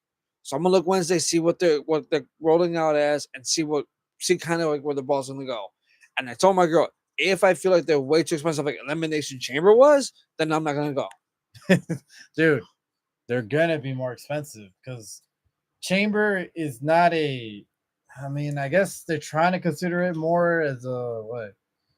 Look, in the end of the day, you already know, man. Rumble, Mania, SummerSlam, and it's supposed to be Survivor Series, but I think it's now WrestleFest. WrestlePalooza, whatever you call it. I don't care. It's a fucking shitty name. I like WrestleFest, actually. I like the game. I don't know why I call the game. I'd rather have it called WrestleFest. But regardless, you know that those PLEs are going to always upcharge more than your... That being said, if you want nosebleed, you're probably going to find a good nosebleed section. But remember this. With nosebleed, you're going to be watching it on the screen. Yep. Most of the time, not down below. You could see them wrestle, but it's hard to make out. Take it from a guy who went to the Rumble last year, not the one in Saudi, but the one before that, got nosebleed. I'm not going to lie to you. It was hard to see. I did spend time rotating from up, down, up, down. I do it myself, so you're fine. Yeah, but in the end of the day, ask yourself too, is it really worth it? Or is it better just to stay at home and watch it, at home? I don't know. It's up to you. If that's your thing, that's your thing. Don't let me persuade you, but that's just my case, man. It's just hard to justify, especially if the product's not good. Yeah. Especially if night one gives you a shit show again, and then night two is Nick says watch party. Which makes sense. Look, imagine that. You have a bunch of your boys, a bunch of your girls. They all come out. You have a party. You put some theme to it. Theme, I don't know, Jey Uso cookies, Yeet cookies, Fatu cups, solo cups. There we go. Fatu solo cups. I don't know. You put some theme to it. LA Knight, Bills, Pepsi's, LA Knights, yes. You get what I'm saying. You have some theme. You get excited. You have some fun. Probably drink alcohol, eat food. Regardless, you'll have a lot more fun, in my opinion. And you get to watch wrestling. I think that's fucking fun. I would love to do that. What else?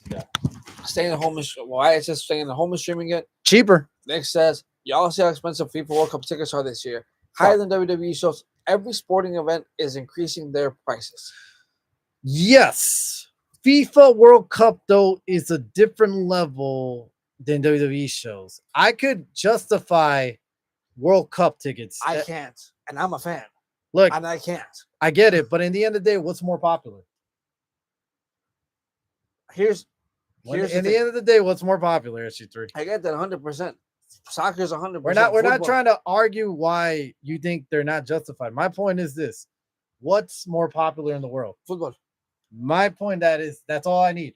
Football is gonna always be more popular than any other sport. Yeah. Soccer is more popular than football. Soccer is more popular than basketball. Soccer is more popular than wrestling itself. And that, as a wrestling fan, I'll admit that. And I'm not saying I can justify tickets. Gotta get where you're gonna go with that.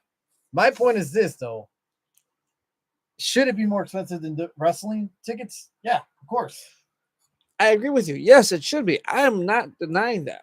What I can't justify is some of the prices that they're trying to say, and then on top of that, the parking that they're charging you. I get that. My point is this, though. It's still going to be more popular, and it Of course. still should be more expensive than wrestling tickets. I understand that. I can understand their increase because in the end of the day, this is 4 years. Every 4 years, absolutely, Yes, 100%. WrestleMania is every single year. Yes. Pay-per-views are every single month.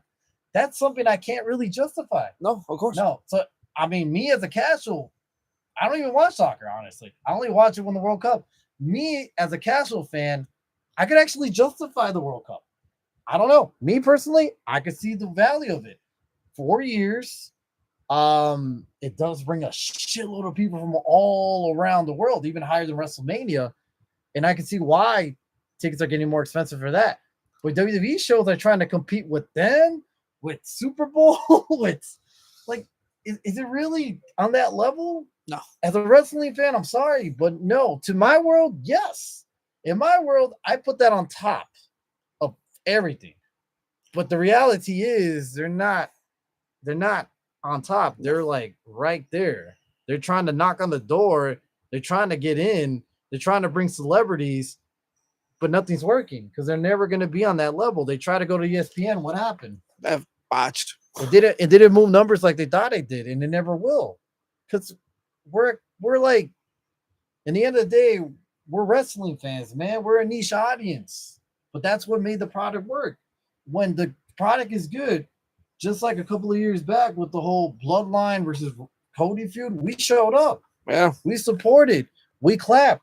We said this shit is good. We cried. We stood up the whole hell. Me and you stood up the whole time at the fucking Raw we went to. Yeah. We never went to our seats. So, and not only that, but when AEW came knocking on the door and presented us an alternative to wrestling, we all showed up. We all supported. Mm-hmm. CM Punk came back to AEW. We all supported. We all showed up. Regardless, the point is in the end of the day, it's that we'll show up when the product is good. But at the same time, when the product is shit, we're not going to support the pricing and none of this stuff. You can't even justify it anymore. And I get it, though, like with the inflation, it makes sense. Things are going to go increase. But this is a bigger increase than it should be. It went from like, if you look at the years of WrestleMania, it went from like, I think it was 39. 39, it went from here and then up to 40, just bounce and then bounce. And it's just been bouncing every single time. So, and I thought 39 was a good card. So 39 was a good card.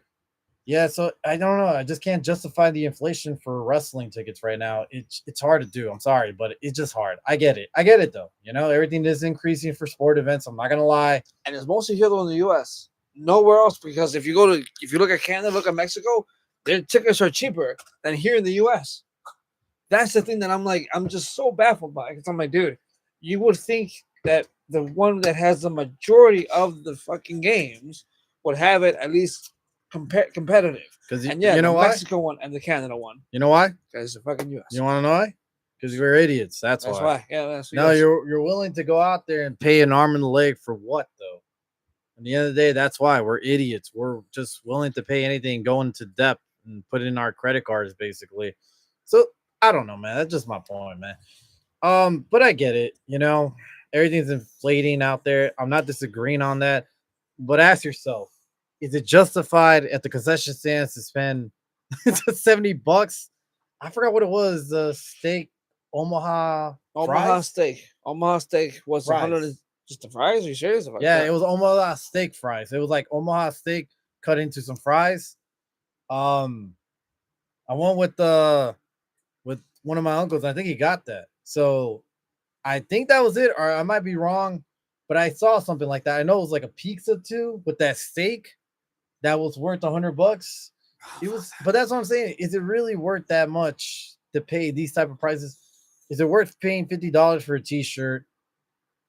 Is it worth to pay? I don't know what the belts go for. $600. Yeah, Is it worth to pay $600 now when a couple of years ago they were $400 for a literally. replica?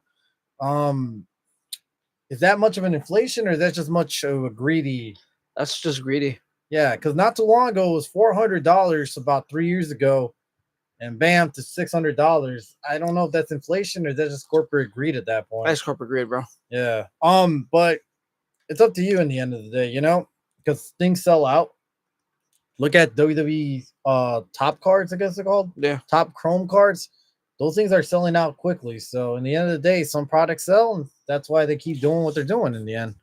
But yeah, regardless, man, we went a little off topic, but regardless, it's all good. I like Nice this little type of conversation. I like this type of talk. Um, so we did have Lyra and Bailey face the Judgment Day, Roxanne and Raquel. All right. So with the help of Liv Morgan, Roxanne hits Bailey with the pop rocks, gets the win at her hometown. Crowd goes crazy. Super Crowd gets crazy. excited. On we go. Bam. And we're probably going to face them off at Backlash. Judgment Day versus Bailey and Lyra. I'm excited for that match. Remember before this match started, remember the segment. We did have Liv saying that, look, I get it. You and Finn, had a special thing going, that was the one that brought you in. But just know we're a family. Yeah, and I want to show you that I have your back. So I'm gonna be there tonight in your corner because I want you guys to be, to make sure you guys are ready when you guys win your tag team championship belts. And during that segment, we did get Finn coming out and says, you gotta watch out. You don't trust them. Watch out for them. And Roxanne's like, don't watch out for them or don't watch out for you. Yep. Finn's like, you know what? You just do what you think is best for yourself. And I don't know, man. That's some tension right there. Yep. Could that be the breakup of Judgment Day? You don't ever Could know. be. Could we see that on Backlash? Could be. I don't know, man. We'll see. We'll see how it goes. On we go to Roman Reigns comes out to address Jacob Fatu, and then so at this point, look, he comes out. The crowd loves him. The crowd goes crazy. The crowd acknowledges him, and I mean, why not, dude? You're in Texas. The crowd tonight was pretty good. Yeah, they were good. Overall, they were pretty solid. I'm not gonna lie, but yeah, it's quite a while. They were just going crazy for him. And he puts it this way: look, they made this title, which would be the World Heavyweight title that he's wearing, to spite him and take away his shine during when he was WWE Undisputed Champion, which is true. That title was basically a consolation title during the time when Roman was champion because they didn't want to make him lose, which is kind of pathetic. We said it back then and we stick it by to this day. But it never worked. There's an old saying, the title don't make the man makes the title. And that's how he's done putting it up in night 2 at WrestleMania. Yeah. So he's putting that aura back to that World Heavyweight title as it should be because he's making the title now. And now you can respect this title. You can choose to acknowledge him and his title as he tells his fan, obviously, Laredo, Texas, acknowledge me. And out comes Jacob Fatu. Before that, we got a comment real quick. That reminds me of someone in real life, Slimy Snake. What the hell? Okay. All righty. Yeah, no, yeah. You're right. You're right on that. She is a little. Can't trust a snake. That's all you can say, man. You never trust a snake. Gave him. So put it this way. Fatu comes out and he asked him, well, I gave you some time to think. Gave you about a week. What you got? And Fatu says, you gave me time to think? There was no need to think about anything, man. I made it clear. Like, he made it clear right from the start. I need that title. Yep. I want that title. That title is going to be mine at this point. And at this point, Fatu says this, that he stuck around, for years, for 12 years, grinding, suffering out there while the bloodline was on top. Mhm. And yet he never got a call. He never got a text message. He never got any support from them while they were doing this thing. And they're talking about this whole family thing. How in the beginning of the segment, I forgot to mention, Roman says you either with us or against us. You either join the family or you don't, basically. And at this point, Fatu made it clear you guys were never there for me. Yeah. Yeah, you guys never were there for my suffering for 12 years. I was out there doing my thing. You guys never really supported a call. The only guy who did was Solo Sikoa. Mm-hmm. And Roman says, come on, man. You think Solo Sikoa, the guy who can't even order a fucking cup of coffee to his fucking room, could, Not to the arena. called you in? It was me. I gave you the thumbs up. I'm the one that brought you in, basically. So at this point, so at this point, Roman says this, look, if he thinks that he's dumber than he thinks, who he thinks runs this place is the OTC. He's been distracted. He's the one who signs off of his ass. He sounds like the fool. At the end of the day, he tells Solo, he tells Fatu, if he wants the title shot at Backlash against him, he can't do that. Because nepotism. Because that would be nepotism. And at that point, Fatu gets mad and attacks Roman Reigns and gets him with the death grip. And then, basically says, I'm going to take everything from him. And at that point, he grabs the title, he lifts it up, and he tosses it at Roman. And he walks out. So put it this way. Before I mention what Roman says, I kind of like this. I kind of like the way that Fatu snapped and the way Roman sold. Because I'm going to put it this way. I don't think Roman gets a lot of credit, but he sells very well. He does. And good for Jacob Fatu because he made him look strong. He made him look menacing. Honestly, I liked it. It makes it look like Fatu may have a fighting chance. I don't think we all think he's not going to, but you never know. This kind of made you look like, damn, Fatu is a fucking menace. He had Roman kind of shaking. Wow. Yeah, even Roman was kind of like, oh, God, he got me. And then at that point, when he was walking away, he says, you know what, Fatu, you want me? At Backlash, the title's on the line. Let's do this. Yep. Yeah, so it's official. Roman Reigns versus Jacob Fatu for that World Heavyweight title match. I'm excited for this one, too. Should be a good match. It's going to be a good match. Fatu is a great fucking wrestler. He's a great promo mic work guy. He had all the skills right here tonight displayed. He did not shake. He did not crumble. I thought he did well. He did great. Honestly, to me, he did great. He did great. And Roman always does well as well. I can't say much about the segment. I gave the segment an A, in my opinion. Just the way Roman sold for him made me think like, this guy does have a fighting chance, man. This guy is a Samoan werewolf. Yeah. I would like the fact that I hope they don't have him join the bloodline. I hope so. After the segment. Stick to him being on his own. The werewolf. Yeah, the werewolf, man. Stick to him being like, you know what? You got me. I'm going to let you be now. When I'm coming back for that ass later on, just watch me, Give him a little time to breathe until he comes out of nowhere and goes after the title once again. And I wouldn't mind Jacob Fatu being the world champion. He has the charisma, the ability. He has everything to be champion, honestly. I think it's a good pick in my eyes, but honestly, this whole promo tonight was good. Raw itself, I've had it graded. Give it a C+. I was going to say C+.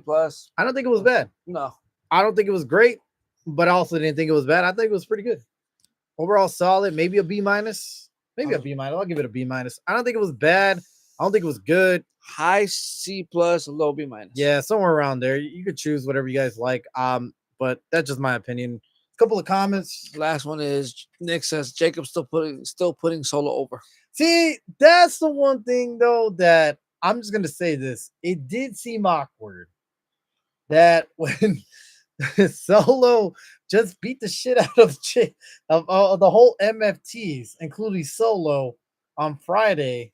He puts Solo over kind of on that promo. He did. Yeah. And that looked awkward because I'm like, so where the fuck are you guys going with this?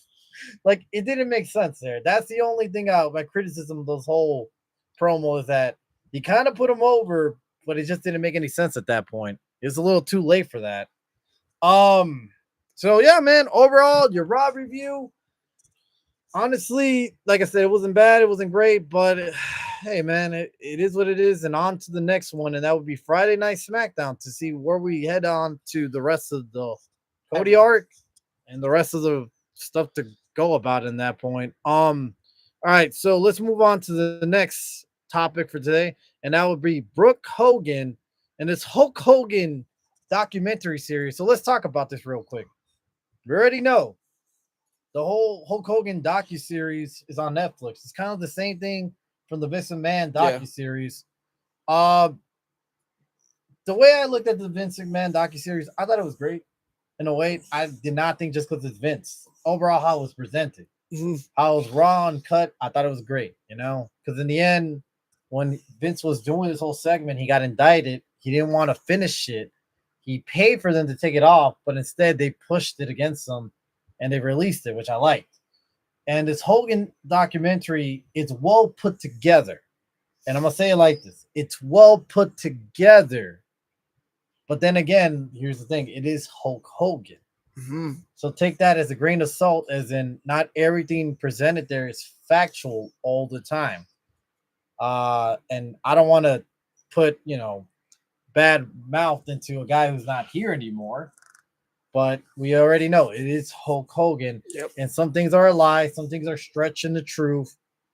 But overall, the documentary and the way it's presented, I think I'm at episode 3. I have not finished it yet, but I'm going to finish it soon. But I like it. I enjoy it. I find it entertaining, and I can't wait to finish it all. I did actually, honestly, the one that got to me during this episode was when he's talking about his brother, his older brother, that I guess at some point, Linda, that was in there, saw that there was this big man that looked like him. And that happened to be his brother. He hasn't seen his brother in years. I guess his brother was behind a rent and he was, obviously saying, hey, look, I need some money. And Hogan wanted to take him with them, but at the same time, he was busy and his brother was fighting him like, look, I just need the money right now. Just give it to me now and I'll go with you later. And Hogan's like, you know what? I'm busy right now. I'll get you the money.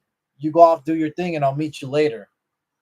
They found out he was dead afterwards because he OD'd with that money. Oh, wow. And at that point in the interview, he started tearing up.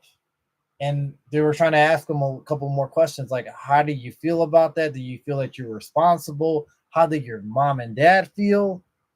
And he said, you know what? You're cutting too deep. You need to cut it now. And, he never answered none of those questions. So you could tell that hit personally towards him. Yeah. It's also funny how Linda McMahon is presented in here. Like she's some sort of pothead or something. Like, honestly, it's just weird, man, hearing her talk now. Like the way how she met Hulk Hogan, and obviously they didn't know who he was. But they went back to his place. He came out all naked. And somehow like he went to the bathroom, he came out naked, and somehow that worked for Linda. And she said, well, I just wanted to say at that point, like, during that time, I wanted to go back and tell people, like, how many chances you have to go fuck a monster like that. I'm like, what the fuck is this shit? I don't know. That seemed a little cringy on her part, We got a comment real quick. Hulk has many nicknames. Yeah, honestly, man. Many nicknames. But also, it was good to see his revolution from his early days because I've never seen that. So it was good to see his promos when he first started, how slow, how he was trying to find his way into the rhythm before he got into that whole Hulk Hogan, Hulkamania. He started off as a heel, and obviously when he started becoming a face, there was something that turned into him that he had to get more hype. Yeah. And during his documentary, obviously they covered into the drugs, the early part of the drugs and stuff like that was going on. So that might have played a factor in those crazy ass promos. But it was nice to see all that, from his early days to also Nick also being mentioned there, how he was mentioned as well as Brooke Hogan and his, days where he was, them growing up and him being far away from them, how that was a struggle for everybody in the family during that time, because it really is. Yeah. One thing that wasn't factual right away that it caught me off guard was the Ultimate Warrior thing. How Hogan said during that time he didn't want to be away from his kids because it was hurting him. That he told Vince, "Hey, it's time to find me a replacement," which right there was a red flag because Hogan at no point wanted to ever be replaced. Because when the hell did he retire? Ever. He thought about retiring, but it just never worked out that way. So that was a lie itself, where he said they basically found Warrior, but at that point, we all know Warrior wasn't the guy. No. No, rest his soul. Ever how you feel about Warrior, you have the right, but he wasn't the guy. He wasn't. And many wrestlers that disputed saying he was a piece of shit. He was a piece of shit. Jim Cornette is very vocal on the Warrior. Yeah. And honestly, he was never going to be the guy. But at the same time, for Hogan to say, I'll push the guy, I got to retire, I got to move on, that was a lie itself. It didn't seem like he ever wanted to take the spotlight away from him. If anything, I think he was trying to fight against the Warrior. But in reality, he had a point. He was the guy. He was more entertaining. He was more for the fans. Yeah. Yeah. In the end of the day, there's stuff that you can't say that Hogan never turned away the fans. He always was for the fans in the end of the day. So in that aspect, you can find a couple of lies. You could choose more. There's more things to cover. But in the end of the day, it's up to you to watch the documentary. And, we already know the many lies of Hulk Hogan is, and it's up to you to catch them at that point and call out for what it is. But it's a well put documentary. Now, here's the issue, and that is with Brooke Hogan itself. Brooke has gone on Bubble the Love Sponge. That is Hulk Hogan's best friend or ex-best friend. I think they somewhat made up. Yeah. I'm not sure if that's true, but supposedly they made up. But right now, him and Brooke Hogan are in good terms. And we already know the issues that were in hands with Brooke Hogan. Yeah, so we already know the issues that were in hand. That we heard that Brooke Hogan took herself out of the will during that time where Hulk Hogan had some health decline issues. And also that Brooke and Hulk Hogan weren't in the best of terms before he died. That even to the fact that Hulk Hogan didn't really want to see his grandkids and didn't go out his way to go see her. There's a lot of issues there, all right? We're not sure what really happened, but there's a lot of stuff that she has said in Bubble the Love Sponge interview.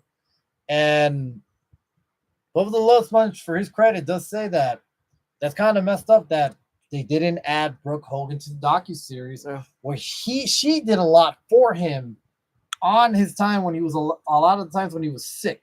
Yeah. Him and his second wife, because I guess he's married 3 times. So it was his second wife and Brooke Hogan were there on his tough times, especially after the sex tape. And he admits that because he was the cause of the sex tape. But he admits that they were there on his rough times. And the fact that Hogan doesn't acknowledge his daughter was kind of shitty, especially during this part of the scene where you see Nick Hogan and Hulk Hogan says Nick Hogan's been through it towards the end, through the rough times and all the way towards the end. That kind of hurt Brooke Hogan. And if I was Brooke, I'd obviously be hurt because she's seen it all. So put it this way. She says this. She comments this. No matter how much people have either dodged my dad or loved my dad, if he calls and says, hey, there's an opportunity for you to be on TV, everybody tunes in, change real quick, as she told the outlet. And all of a sudden, they're on Team Hogan. I didn't want to be in that company of people that I've seen switched up. And I could honestly see where she's coming from, in her eyes, put it this way. She says in this interview that there was a lot of yes men around him. So when he took care of Hulk Hogan, there was a lot of yes men. And he's not wrong. There was a lot of yes men on his payroll because in the end of the day, if you were out with Hulk Hogan, she says most of the chances is you're going to get paid. Yeah. So if you're going out doing signings and you're just standing there, you're going to get paid a couple of dollars. So when she and her second wife were with them, he wanted to do all this surgery for himself. But the thing with surgery is the more surgeries you do, the worse you become, the worse your body gets. So they actually, went against them and told them no. They fought with them. They put their foot down and he listened.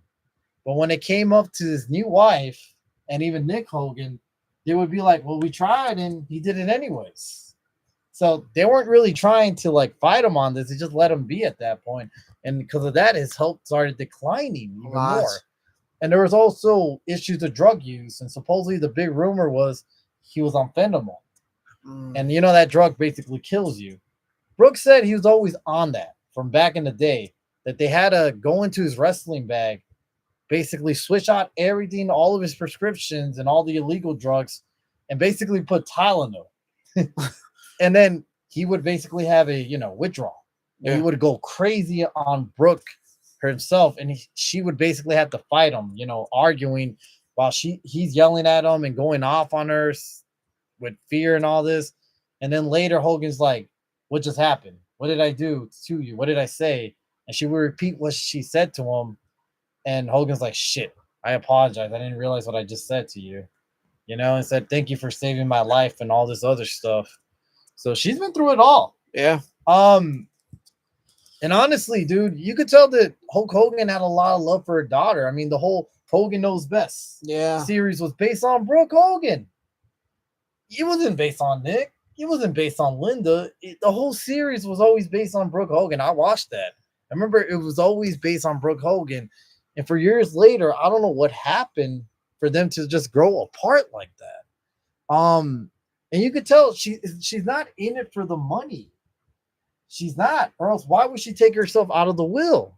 Mm-hmm. She was there for her father's best interests. Yeah. And that's just the sad part, that in the end of the day, she gets no credit for it on the documentary series and no credit from her dad herself. That's sad. I don't know about you, but that's just sad in my eyes. Yeah. She does regret, though, this is taking herself out of the will because she thinks she did deserve something in the end, as well as not being in the documentary series. And I'm sure that hurts her just to see all that, credit goes to other people and not to her itself. One thing she did say that maybe conspiracy theorists want to go crazy out there was that, why is the autopsy taking so long to be released when he died back in, the summertime? July 2025. Yep. So why is it still taking so long to be released? She said that when they had a chance to talk to her about the autopsy, it was over the phone. She said, why couldn't I get this in paperwork? Like, what's going on?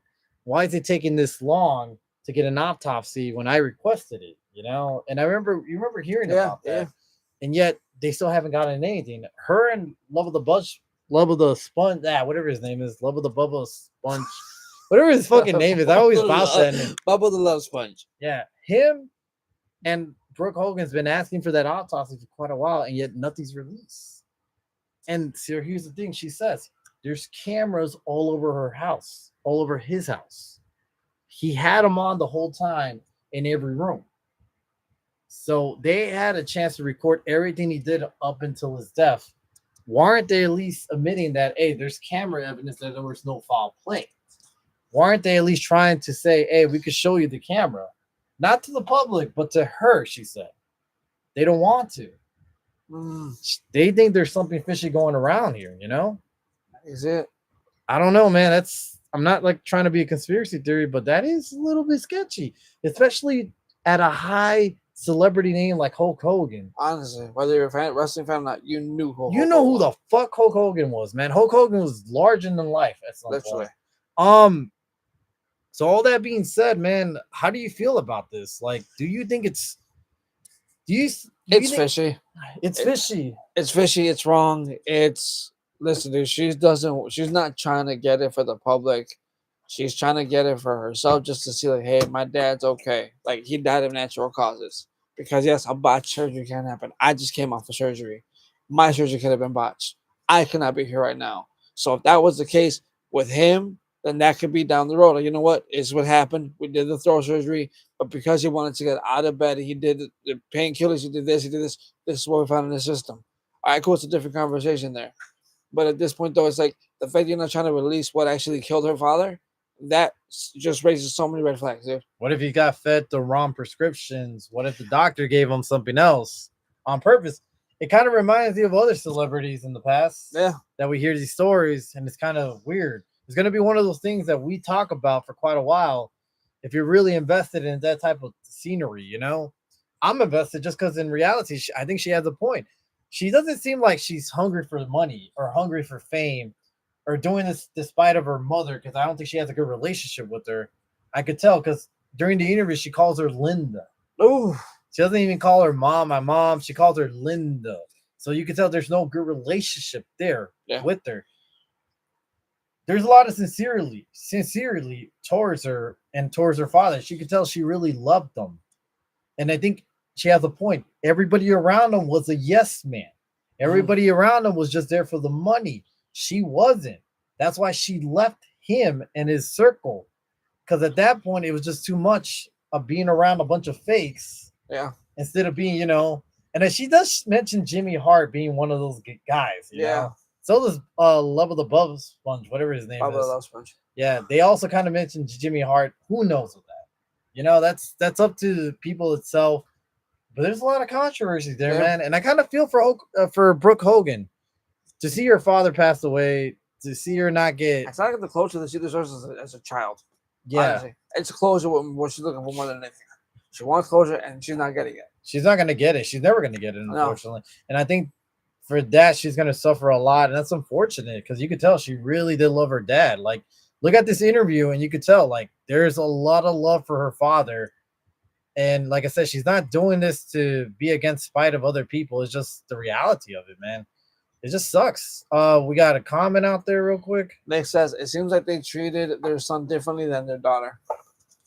So towards the end, yes. But if you ever watch Hogan Knows Best, it was always about Brooke Hogan. Because that's where it was like, you know, that's where Hulk Hogan was invested. But at the same time, if you really think about it, I don't know, man. Like, I'm not trying to say stuff about a man that's already passed, you know, that's already dead. But it looks like it was just more of a Hulk Hogan thing trying to push another business move out there with Brooke, Yeah, with her singing career that never really took off and trying to push her more into her limits. Maybe that's what made her to also walk away thinking I'm just getting used here, you know? yeah. Yeah, but she did want a business career off a musician, but I guess maybe it was too much for her. Who knows? But regardless, she seems like she's doing great. She does have a family. And she seems like she's doing a lot of success in her own rights, which I'm at least happy for that, man. I don't know, man. It's just a lot of this thing is just kind of fishy. It's kind of sketchy, man. When you hear Brooke's side of things, it's sad. That really is. Yeah, and I do believe her in a lot of stuff. You know, I feel like she saw a lot of the worst negative parts of Hulk Hogan in his lifetime. She really did though. And maybe there's stuff that she's never going to speak about, but yeah, man, hopefully, I don't know, man. Hopefully she gets the closure that she deserves as a daughter. As Yeah, a daughter, I hope she gets the disclosure. And if she never wants to release to us the autopsy about what happened to him, I'm not against her. And I don't weigh anything bad against her for not releasing it. yeah. So let's just see, man. I'm gonna finish up this documentary, and then we're gonna see how it goes. And well, I mean, I'll probably give it a better review afterwards. So we're gonna go off to the last subject of the night, and that would be WWE releases, and we're gonna go by order here. Alrighty. So these releases happened not too long ago, and we're gonna talk about. Maybe we'll just go by one and talk about the potential and what the fuck is going on here, man. Because like a lot of these made me kind of pissed off. So first one is Luca Crucifino. I'm not sure who this is. Anyone in the chat wants to give me a little bit of detail? I'm a little lost on this name. Trill London. I feel like I heard this name before. I'm not really sure. Malik Blade, Chris Island, Tyreek, Tyson, Serena Linton. I'm not sure who these people are. But we get into one that I do know. Tyra May Steele. Yep. That really confuses me because she was the winner of LFG. That whole thing where Undertaker and all these trainers did. That was supposed to be like the Tough Enough of this era. She was the winner. So she wins the competition just to get fired. Just to get fucking released by WWE. Like, what is the point of the show then? Like that just looks bad. Like she never even had potential start to really She never get out had a there. start. So yeah, so it's like, what was the point for her to win a competition and then just to get a contract to get released? How stupid did that look? Super stupid. In your first season, I think that was the first season. Yeah, it was. Yeah, it was the first season. So I don't get that one. Alba Fire had a lot of potential. I don't understand why they let her go. Neither do I. I don't get that one. That one annoys me. Honestly, I like Alba Fire. Especially for her service. Her service, I mean, and just a wrestler in its own. She had a lot of charisma, a lot of potential. They just didn't never let her be on her own. Zoe Stark is a sad case. She fucking broke her leg on a freak accident. You know, it wasn't even her fault. Yeah. It was just her trying to, finish a move that both wrestlers kind of just bounced on their own, but it was no one was really fault. She got injured. It was that nasty injury where they had to cut it off to commercials real quick. I remember seeing this live and being like, Jesus. And then she recovered and it took quite a while. And I think I heard back in January, she was pretty much close to being 100%. She was even training. She put videos of herself training. And she was excited to come back. She had a lot of she was very positive. She had a lot of social media tweets out there. Like she's ready to get back out there. And then while you're injured, is the mic connected? Yeah, mic's connected. All right. Let's see if we go far. All right. Sorry about that, guys. Technical difficulties once again. All right. So like I said, man, Morrison Machine Guns. The issue is, man, this would have been a great signing a couple of years back. I'm not saying they're past their prime. The issue is that they came in during a time where SmackDown has no fucking tag team division. Like they had it. WWE in general doesn't have a tag team division. Yeah, like holding title hostage. All right, on Raw side, we already know division. What is the competition right now? The Street Profits, maybe the Usos, and what am I missing here? Nothing else. That's it. Okay, so on SmackDown side, the MSTs, right? No. Who has the titles now? Damian Priest and R-Truth. Oh, Jesus, I forgot they do have it. And that's a weird tag team that they had to create out of nowhere, you know? It's Judgment Day 2.0. And even then, you put Damian Priest up down to a comedy act. And I like it. I'm not saying I don't like the whole thing, but this man was a world champion for a long time, and you not put him as a comedy act? Come on, man. I know it is kind of stupid, but it is what it is. At least he has a title on him. He's not getting released. But the point is they came out in the wrong era of WWE. And honestly, I still think they got it. I still think they're great wrestlers. And they're going to go back to TNA. I can see that. Because, that's their home from home. But there is a lot of speculation that supposedly AEW is interested in signing them. And they throw them a big contract. I can see them there. I can see them there too. But regardless, very disappointing. Because I actually thought they were great on TV. They were. I thought they were great wrestlers. I mean, obviously they're great wrestlers. To me, they're Hall of Famers. Because I remember seeing them in TNA back in the heyday. It was great stuff. But it's just, they missed the ball, man. They fucked up with all this. Another one, Santo Escobar. This was a weird one. They just AAA. No, this is a weird one because they signed this man recently back in I think it was in the beginning of the year. So his contract was expiring, and it looked like he was gonna get released, right? Mm-hmm. And at that point, it was cool. He's like, all right, whatever. They didn't make no noise. And then the day of when his contract's supposed to end, they re-signed him for a lot more money. Yeah. So what the hell happened? In a short time, they decided to release this man. And for what? What was the point of him signing him to a bigger contract if he was just going to get released in the end? That's not the petty part. What? The petty part is the day that he got released, he was actually doing something for his dad. I saw him on social media. He did something for his dad. He gave his dad an award, and he was like, oh, yeah, thank you for letting me do this, blah, blah, blah, this and that. Same day he gets released. I'm like, dude, that's so fucked up. Yeah, I mean, that's just entirely just the whole thing is stupid. You get the guy's hopes up, you give him a big contract, and I think there were those discussions of him getting potentially a bigger storyline, because that's also the reason why he wanted to leave, was that he wasn't doing anything in WWE and he thought he was wasting his potential. But now you give him a big contract and then later on you release him, and plus what you said, it just messed up everything. Alrighty. Then we get up to the final three, which is just funny. We're gonna name two at the same time: Aleister Black and Selena Vega. All right. Selena Vega, not shocked. Look, I like Selena Vega as a manager. As a wrestler, no value. I'm sorry, she's too green. I know WWE's trying to push her as like, for the Hispanic culture, but I'm sorry, she's just too green on the ring. She botched a lot of moves. We saw when she botched the 619. Remember that? Yeah. Yeah, it was bad. And that's the thing. You can never fix those type of things. Sometimes it's like you could try, you could put them developmental, but it's never gonna work. It's a done deal. So I could understand that. I really can. But in the end of the day, I understand their release. But Aleister Black is the most hilarious part of this whole release team, man. He leaves AEW to be with his wife.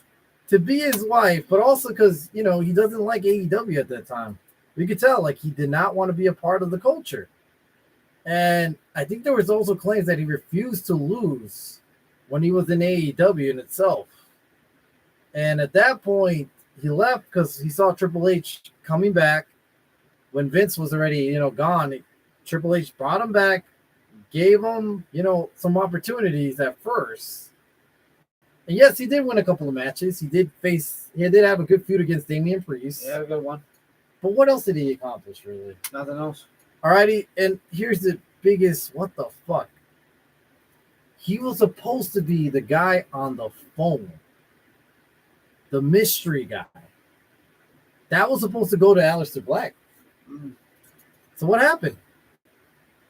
Why did it go to Pat McAfee? Was that the final straw? Let's just say this, all right? My prediction is this. Selena Vega, what happened? My prediction would happen. Selena Vega gets released, right? Maybe Aleister Black's like, well, there goes my wife. And then the whole Pat McAfee angle was like, what the fuck? Why does he get chosen, not me? So he's like, you know what? Just let my contract expire, and that's it. We're gone. Yeah, at that point, might as well let everybody go, because how are you going to put Pat McAfee over Aleister Black? It made no fucking sense in the beginning. No. It still doesn't make any sense. I don't know where this guy's going to end up going, because I feel like he burned his bridges in AEW. We see a lot of tweets out there that AEW wrestlers do not want him back, does not want Aleister Black back, and I guess because he burned a lot of bridges there. Sometimes that's the thing. As they say, the grass is not always greener on the other side. Well, he did it for love because he wanted to be with his wife, but at the same time, though, I don't think it was also just his wife. I think it was also because of he thought he was going to get a better opportunity with all this stuff.